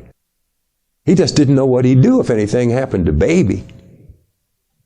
Since I had to go into the barn in that pasture regularly, and since the pasture was just 50 feet or so from the house, it would be no trouble at all for me to keep an eye on his beloved bull. He simply would not recognize the fact that his Charlet was a crazed killer waiting to grind out my life beneath cloven hooves the size of manhole covers. The next morning, I eased quietly out the back door. Baby was 70 yards away on the opposite side of the barn. I slipped through the stile, trotted to the rear of the small barn, lifted open a chest-high trap-style door, and wiggled my way inside. Safe. I was cleaning up the farrowing crate around a sow and a litter of pigs when I heard Laura drive away for a day of errands at a town 30 miles distant. For the next hour or so, I fussed around inside the barn, Baby still out front, on the opposite side of the structure from the house. All was well. Maybe Les was right. Maybe this was the one bull on the planet that did not have designs on my life. A quick duck out the back trap door, a jog to the fence, and I would be home free. I walked to the rear of the barn, swung the door open, and there stood the bull. He looked at me, lowered his 55-gallon head, and shook it from side to side. A 2-foot trail of mucus whipped out of his nose. Okay. I walked to the front of the barn and out into the fenced paddock. Baby was waiting, and he paced me as I walked the enclosure. Over the next 2 hours, we repeated that performance several times. The horrible truth began to dawn on me. I was trapped. With my wife gone for the day, there was no one around to even distract the bull while I made a getaway. Besides, I had business in the barn every day, livestock that depended on me. I paid the rent. The bull was the interloper, not me. I had a right to be there. Anger began to build in my fear-choked mind. The reptile portion of my brain started to writhe and shudder. No half-witted 2,000-pound walking hamburger patty was going to dictate my business to me. All the rage against all the bulls that had misused me in my life came to the forefront. Red-eyed and sweaty-toothed, I looked for a weapon. There, against the wall, leaned a 4-foot length of 2-inch plumbing pipe, a bludgeon of heroic proportions. Good. My Norse ancestry sang through my veins. I could almost hear the sound of cold steel striking cold steel on the shore of the misty isles. I felt the urge to scream, Odin, to the distant stars. Instead, clutching the piece of pipe, I boldly strode to the rear of the barn and opened the door. There he was, Baby the bull, waiting on me. He shook his head and issued a grumble similar to the sound of a toilet backing up. I ran to the front of the barn and out into the paddock. Sure enough, Baby came loping around the corner. Perfect. I ran back to the rear, then back to the front, then back to the rear, then back to the front, then back to the rear again, and stayed there. Baby, caught up in the game, headed back to the front. When I heard him go, I rolled out the chest-high door, pipe in hand, and took up my batter's stance at the edge of the barn. When the bull came barreling around the corner, I committed my soul to Thor, swung the pipe, and took him high and outside with a shot that would have gone downtown in Yankee Stadium. Baby dropped like a stone. Had I killed him, I would have been homeless and owed Les Hallcraft more money than I made in 5 years. But I didn't. I thought I did. For a while, Baby lay there for nearly 2 hours before he got to his feet and wobbled off. Several days later, Les pulled up, freshly back from California, as I was walking from the barn to the house. Baby, again all sweetness and light, scampered up to greet him. As I approached, however, the bull backed off 20 feet or so and calmly waited. "Well, that's strange," Les said. "He just moved away from you." "Well, he's been like that since the day after you left," I said. "Oh, maybe he thinks you don't like him," Hallcraft mused. Controlling my grin, I replied, "I wonder what could have given him that idea." That's how it seems to me. I'm David R. Lewis. Thanks for visiting a Heartland memory here on Theater of the Mind.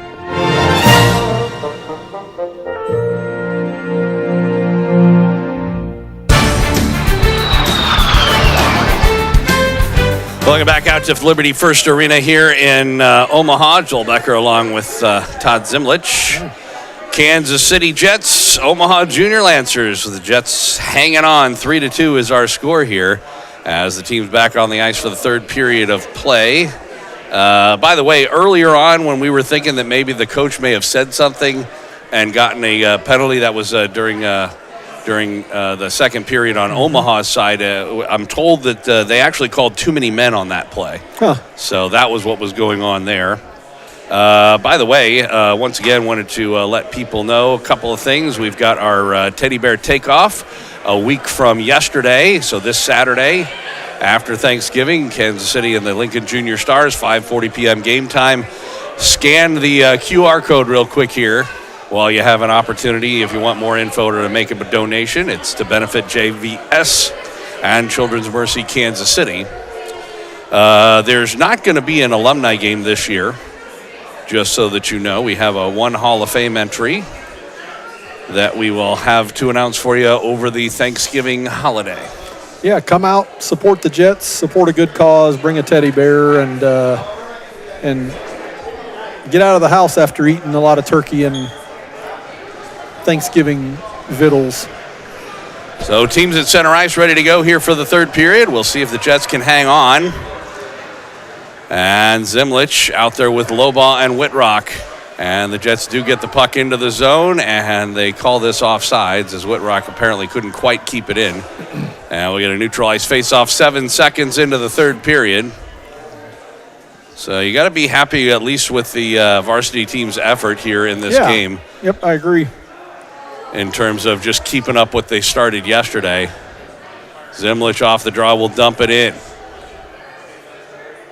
Puck along the near side boards.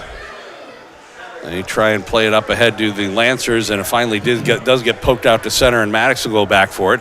Plays it off the sideboards, and then Whitrock, and he will dump it in. The Jets actually did tag up, but the linesman didn't apparently notice it, so they had to tag up again. Saw that. Comes back out. Zimlich. And Lobaugh tried to play it down low. It bounced away from him, but Whitrock with the puck. He tried to get it across for Zimlich, and again, fanned on it. We've, like I said before, seen that a lot this weekend. Yeah, and a lot of it happens right after the ice clean, but it doesn't look like there's a lot of wet spots out there. So. And Lobaugh shoots and scores in the meantime. Completely missed it because of the pillar. Well, the good news is you'll be able to see it on the replay.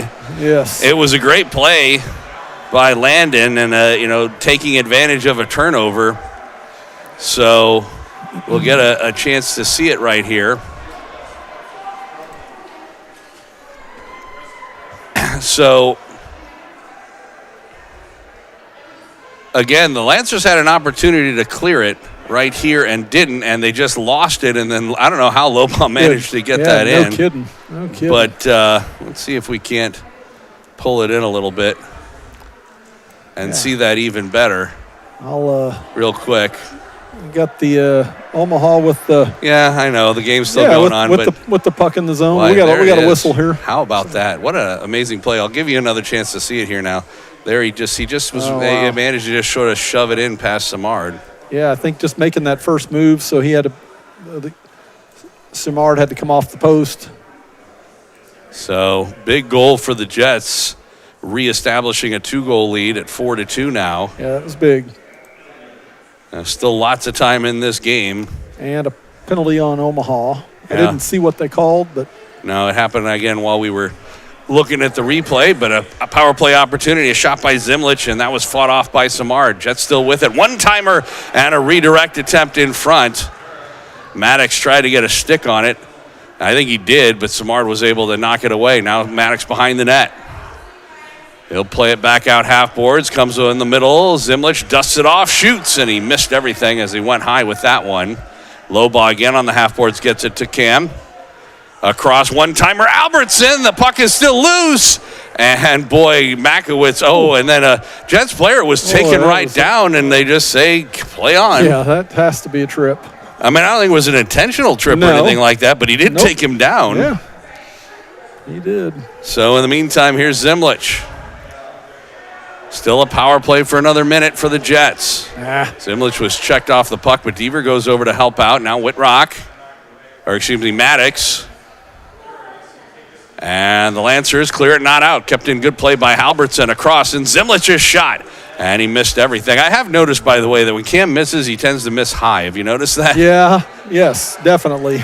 Here he is again. He tried to make a move around a man, but lost the puck, and the Lancers are able to clear it out to center ice.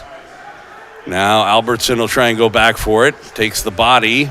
Puck is still loose, though, and eventually it'll come loose, and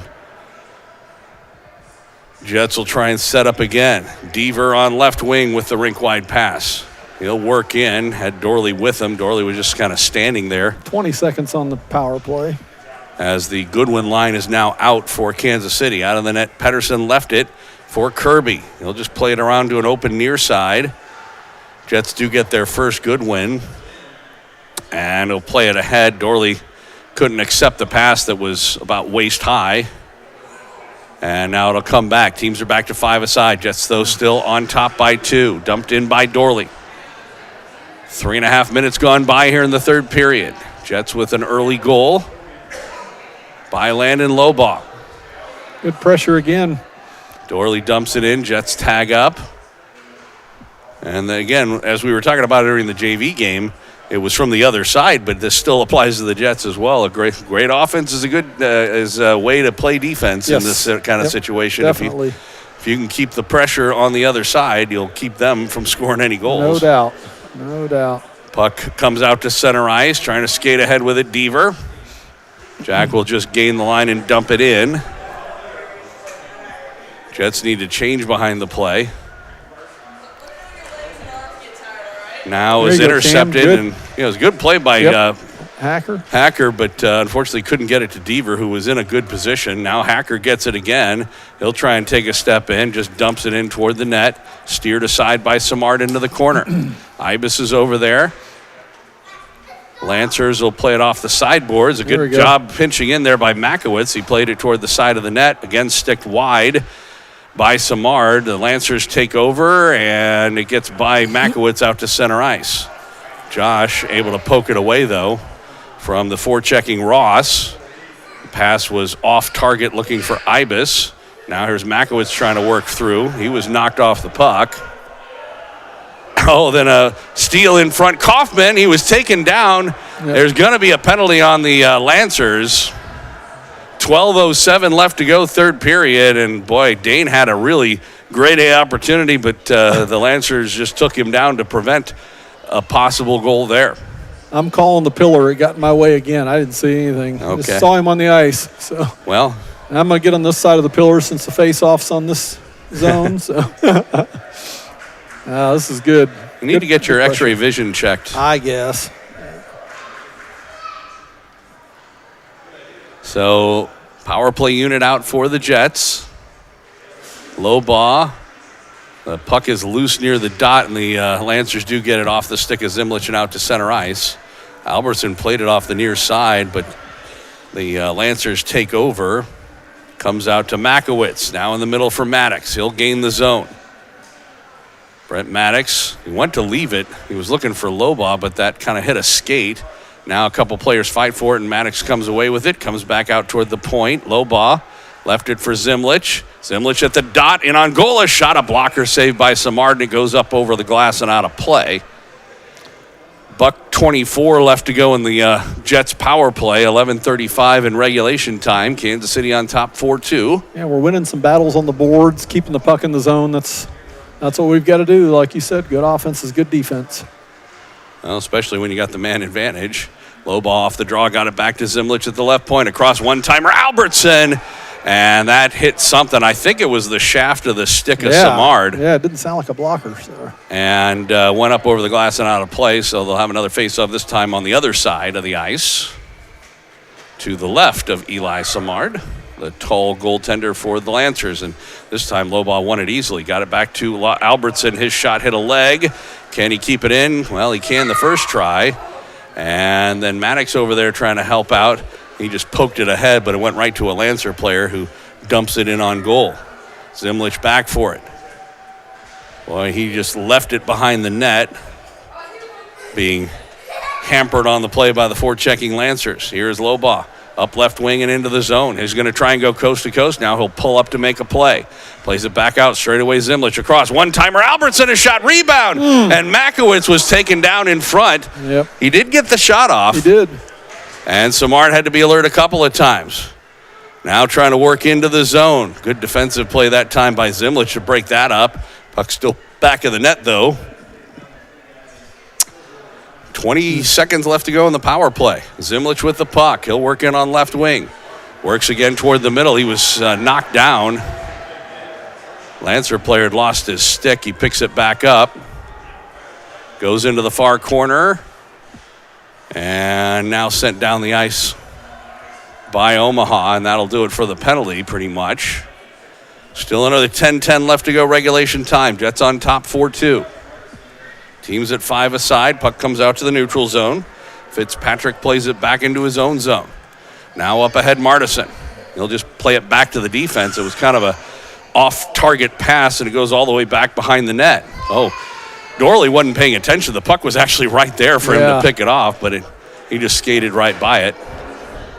In the meantime, the Lancers look to break out here, and they get it to the line, but not out. Good job by Goodwin to keep it in. They play it in front. Lee couldn't get a stick on it, and then a shot straight out. In the NHL, that's a delay of game. A lot of people don't know that actually can be a delay of game in USA Hockey. It's just not automatic. Yeah. It's one of those situations where if the referee feels as if the only reason why the team did it was to try and get a stop in play, then you still can call it. You don't see it very often. Well, and that would have been inappropriate on that because he wasn't trying to get a stop and play. He was trying to go off the glass. He just shot it too high. Absolutely. I actually don't like that rule in the NHL. Boy, big redirection there by Hacker and a good left pad save by Samard. Comes back out to the point, and Briscoe has it hop off his stick. Comes out to center ice. Kirby up ahead, and Ibis. He was trying to tip it ahead for Hacker, but it went off his stick funny. Went right to a Lancer player. They get it out to center, and then Kirby comes back the other way. We're down near 9 minutes left to go, about halfway through the period. Here is Ibis, a long shot. Oh, that went off the glove of a Lancer player and almost went on goal. It ended up hitting the side of the net. In the middle, puck comes out to center ice. Kirby will backhand it in. Back forward is Kirshner. He plays it off the sideboards. Over there, Hacker couldn't get a stick on it, and a lead pass. Trying to work into the zone. Nice little toe drag move, but good defensive play to break it up by Maddox. Then it goes down low again. And the Lancers try and set up here. Goes back in the net, and a reversal there that time. Oh, it comes loose in front, and a shot hit a leg and ends up going wide. Makowitz had tried to reverse it, but it took another funny hop off a stanchion again. We've seen that a few times in this game. And puck near the side of the net. Lancers will work back out, cycle it down low. There is a penalty coming up against the Jets, it looks like, and it comes in on goal, and Pettersson will hang on. And let's see what the call is. It's a cross check. And I'm not sure who's going off. Looks like it might be Hacker. And yeah, Cam is going off for the cross check. So keep in mind, before we said this earlier, that Dorley doesn't have any more penalties to give. Yeah. If he gets another one, then he'll be out for the first Lincoln game next week. And the rest of this game, for that matter. 8 minutes left here. And we'll see what he can do. 2 minutes a kill. Trushinsky sends it down low. Power play for the Lancers. Oh, the puck came right out in front. It was off the stick of Kirby and just kind of took a funny hop or path out in front. And Pettersson, taking no chances, will cover up. Only 9 seconds gone in the power play. Earlier on in the game and yesterday as well, the Jets were doing a really good job of winning these face-offs to start off these penalty kills, and we're able to kill like the first 20, 30 seconds. And this time, Zimlich does win the draw, and the Jets were able to set the length of the ice. Because not just this, the 10 or 12 seconds it takes them to get back for the puck, but they've also done a good job on the forecheck and preventing them from gaining the zone. But not so much this time, as the Lancers do gain and try and set things up. Puck is back of the net. They'll play it out to the far corner. Now behind the net again. Got a man going in front. A shot right on. Saved by Pettersson, and he hangs on as Brooks Eiler had a really good look there from between the hash marks. And Zach did a good job of anticipating that. We seemed a little bit out of position there. I agree. Yeah, it just didn't seem like that looked like our normal penalty kill position when they had the puck behind the net. I'm not exactly sure what it was, but obviously a puck got through. So they'll change penalty killers as Kaufman out there now, along with Ibis. Comes back out to the point, Trushinsky. He'll get it back straight away with it. A long wrist shot. Oh, that was tipped just high. And the rebound cleared, but not out. Kept it at the line of shot. Boy, head hunting there. And yeah, it was. Briscoe had to duck, even though he does have a cage on. Trushinsky sends it across on the right side. Good pressure for Harry. Gets it out. And sends it the length of the ice. 50 seconds to go in the power play. Jets still hanging on 4-2. They've got another 45 seconds to kill. Up ahead, Chase. He has a goal today. Tries to gain the line. Does so on the right wing. Trying to walk in front aggressively toward the net. Runs into the goaltender, and they clear it out. But we get a whistle. And we're going to get a hooking call. I'm guessing on Kansas City. It looks like it might be Makowitz. Gosh, dang it. And it is. Another 5-on-3. Well, that was just a good play by Michael Chase. He just went aggressively toward the net and basically was able to draw a penalty. So 5-on-3 for the second time for the Jets. Third time in the game overall. It'll be 32 seconds of 5-on-3 time. Both teams have 5-on-3 goals in this one. Jets want to try and avoid it here. They couldn't win the draw, and it comes back to the point. That's unfortunate. Yep. They could have killed most of the 5-on-3 if they had done that. Now from behind the net, they play it out in front, sweep by Zimlich, and he was able to get it out to center ice. That's big because there's only 10 seconds left to go in the 5-on-3. Fitzpatrick with the puck. He'll play it in on right wing. Oh, Maddox blew a tire. He's a little out of the play as the puck comes in, and a shot. I'm not sure if that ever got through or not, and it bounces back out to center ice. Jets get one player back. So it's 5-on-4 again. 1:20 left to go in the power play.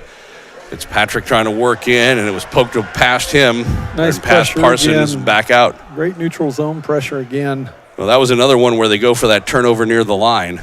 Yeah, right there. And Zimlich again, unfortunately, it hit the player. Yes. And so he carries on. That was Roby. Now the puck is loose. Roby again, a shot, save, rebound, and the net came off. Pettersson was down. Not sure if he had it covered or not, but the net was clearly off. And so we'll get a whistle and a face-off with 57 seconds left to go in the man advantage. 5:35 in regulation time. Jets on top 4-2. Trying to sweep a pair from the junior Lancers here on the road and go for a full 3-game sweep. What's up, buddy? Friday through Sunday. How are you, man? So we'll see how it goes. Another face-off. Hacker on the draw. Trying to go forward with it. Oh, and a good job kicking it out to center ice by Dorley. Now Hacker looked to poke it away. He got in the way, but the shot comes right on goal. Pedersen makes the save, couldn't get the rebound, but it is cleared up the boards. They try and play it out to center ice, but can't. Now trying to work in front, a shot and a glove save by Pedersen, and he hangs on. Half a minute to go in the power play. 5:10 in regulation time. 4-2 Kansas City. Yep. Another big face-off. They'll get Zimlich and Whitrock back out there for the penalty kill. Remember that Makowitz is the guy in the box. Zimlich couldn't backhand that ahead. Oh, and then a big break for the Jets as the pass across was errant. And so the Lancers have to regroup.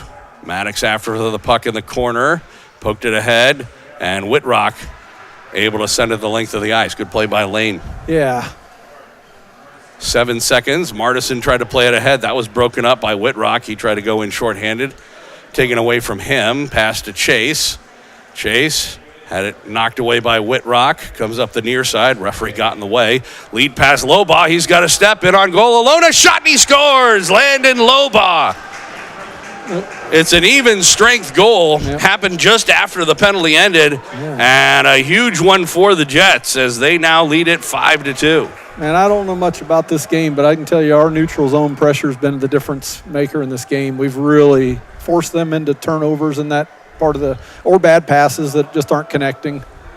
Well, there's one of the turnovers there.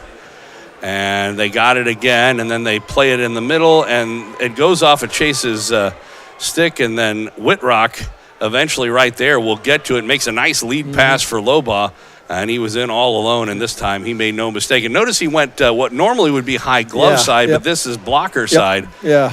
And got it in past Samard. Obviously, Glove's been hard to get it by Samard. So the Jets lead it 5-2 with now 4:15 left to go in regulation time. 3-goal lead. We'll see whether or not they decide eventually to pull their goalie or not. Last time they did, but they had a man advantage. I'm not sure if they'll do it today or not. We'll see. Dorley able to play it out to center ice. I'm not sure if I'm Gary Emmons if Devin's seeing the ice anymore in this game. Seriously, Not because I mean just because you can manage without him for the last 3.5 minutes, and he's in a precarious position, and you really never know what's going to get called and what isn't. Absolutely, and tough to manage without him for a whole game. Trying to work into the zone, and boy, the Jets got a break there as Ross, or I think it was Ross, and we are going to get a whistle, and there may be a penalty called.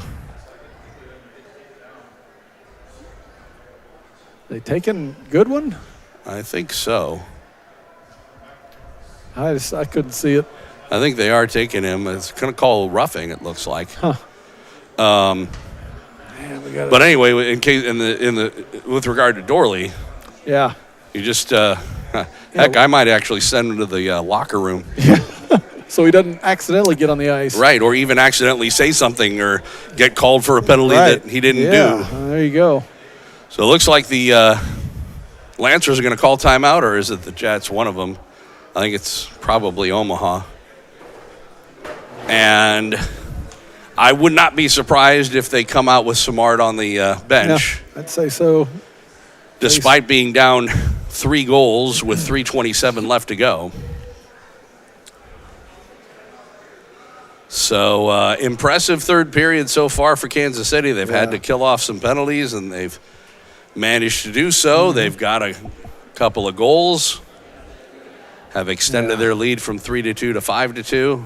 No That was doubt. a big goal by Loba, and that was one of the few we were talking, I was talking with Coach Emmons about this yesterday in his coach's conversation, and we talked about the idea that teams like the Lancers, the elite-type teams in the Midwest League, you can't make mistakes with them because when you do, they make you pay for it. They get magnified. And that was a situation where the Jets were behaving in that situation. It was the Lancers that made the mistake. Yeah. And Loba, along with Whitrock, because that play doesn't happen if Lane doesn't not only come up with the steal, but also make the nice pass to send Loba in on the breakaway.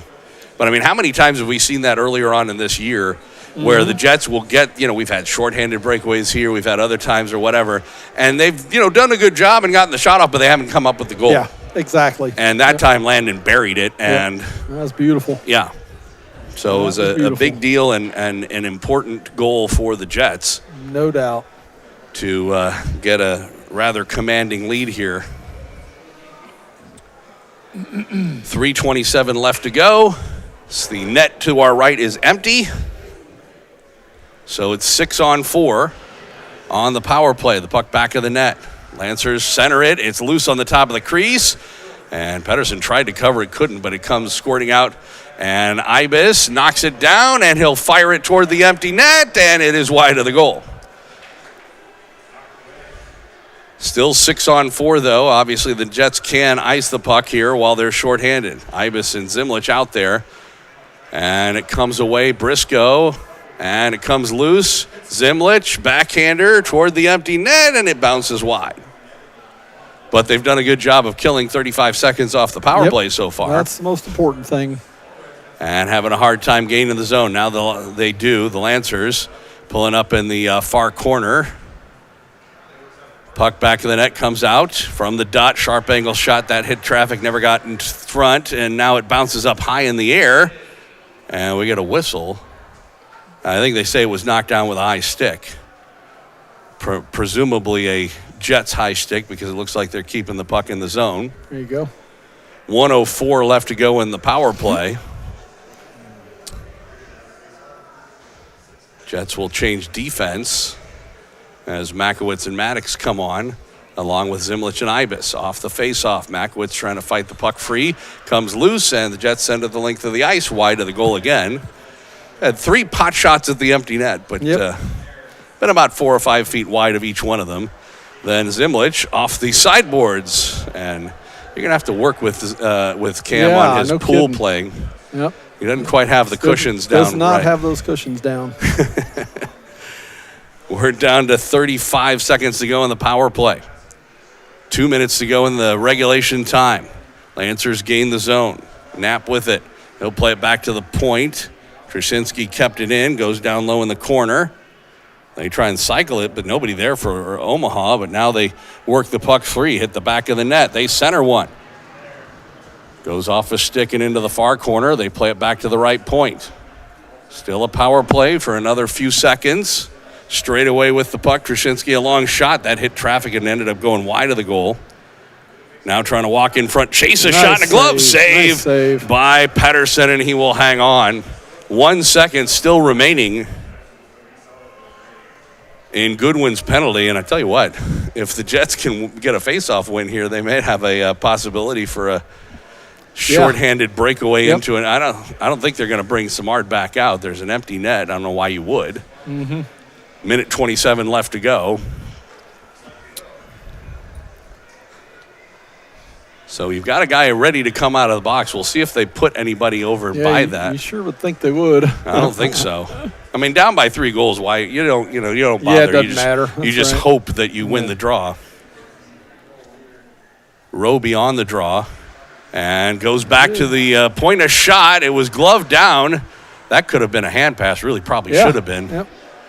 But Omaha still with it. Shot right on. Save Pedersen, and he'll hang on. Great position again. Penalty over, obviously. So 1:16 left to go. Jets still with the lead at 5-2. And the Lancers running out of time.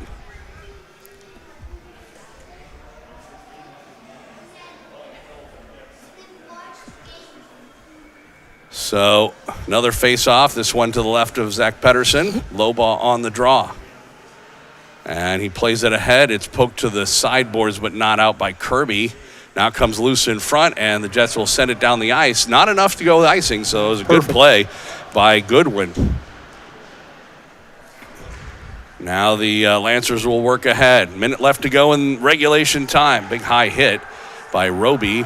Puck comes loose in front, and we get a whistle. And I think they're going to call this offsides. It was a bit of a late call. It was. But with 53.6 seconds left to go.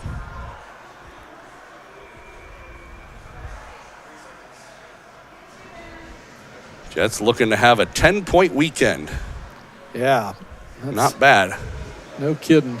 In a total of 6 games. That dump-in shot went into the Jets bench, so it'll be another neutralized face-off. Net's still empty to our right, if you're wondering. 49.2 showing on the clock here in the third period. Lobaugh, who's been good on the draws, but they play it back, and Albertson handcuffed a bit. The Jets get it, and they play it out. Hits the linesman. Again, they have had that happen. That play was possibly offsides, but they let it go. And the Jets clear it out to center ice. Kirshner sends it across to the middle. It's dumped in, goes back of the net. Albertson there. He'll ring it around the boards, and it gets by Kirshner out to center ice. Down under 20 seconds to go. And it is played ahead by the Jets into the Lancers' end. They played up the boards. Goodwin. And now they're going to call a hand pass this time on the Lancers. And we'll get a neutralized faceoff with 7 seconds left to go. So say things are looking pretty good. Yep. 3 goals in 7 seconds is a tough thing to do. Yes, sir. Good weekend for the Jets. Very good weekend for the Jets, I'd say. Love the response. And that's going to do it. For sure. So the Kansas City Jets take 2 games from the junior Lancers on the varsity side, split on the JV side, 5-2 the final. Yep, I love it. So Todd Zimlich here filling in for Homer. What did you think of this first long weekend for Kansas City? Yeah, I thought, like we said, I thought if they can find the way to play every team with the energy level they played these 2 games against Omaha, this team will be really good down the stretch. But definitely made strides yesterday and today. Absolutely. Our play of the game, the game-winning goal, it occurs in the second period, and somebody Cam Zimlich, as he goes toward the middle and fires it back against the grain, got it in past Eli Samard, and that was what eventually gave the Jets their 3rd goal, which would be the game winner. That was good. Like you said, kind of his signature move, so that's good. It's become that way. Yeah. Hope I'm not giving anything away to other teams because they scout by watching these games. Don't think we don't know that, folks. Yep. So I love it. At any rate, 5-2 the final. Thanks for filling in today. Hey, can't get him back fast enough, Gary.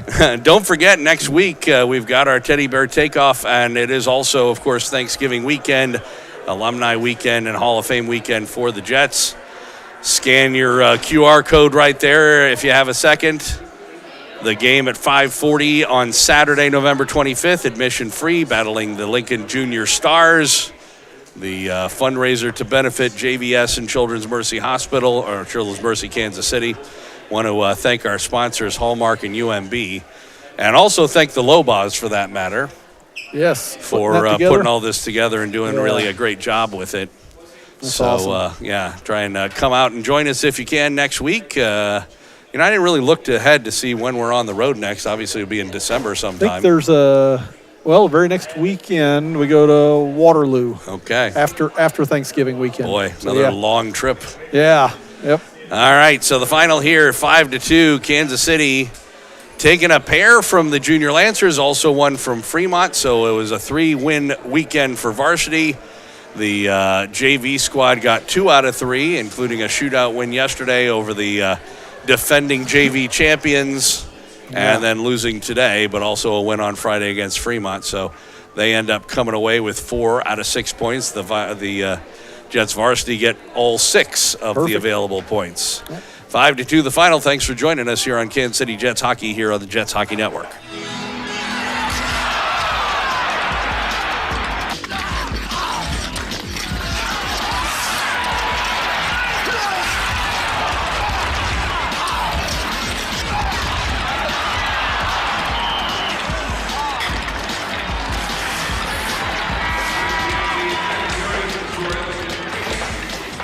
What happened to your passing? You got to support the puck. Do I have to tell you this? And we're getting killed on the boards. This is your territory, Grimson. Do your job. Grimson.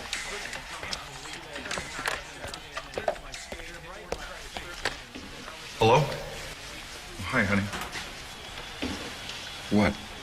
Now? All right. The itsy bitsy spider climbed up the water spout. Down came the rain and washed the spider out. Out came the sun and dried up all the rain. And the itsy bitsy spider climbed up the spout again. I love you, Daddy. I love you too, sweetheart.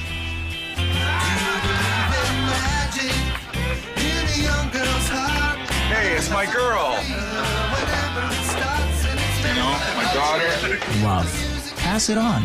A message from the Foundation for a Better Life.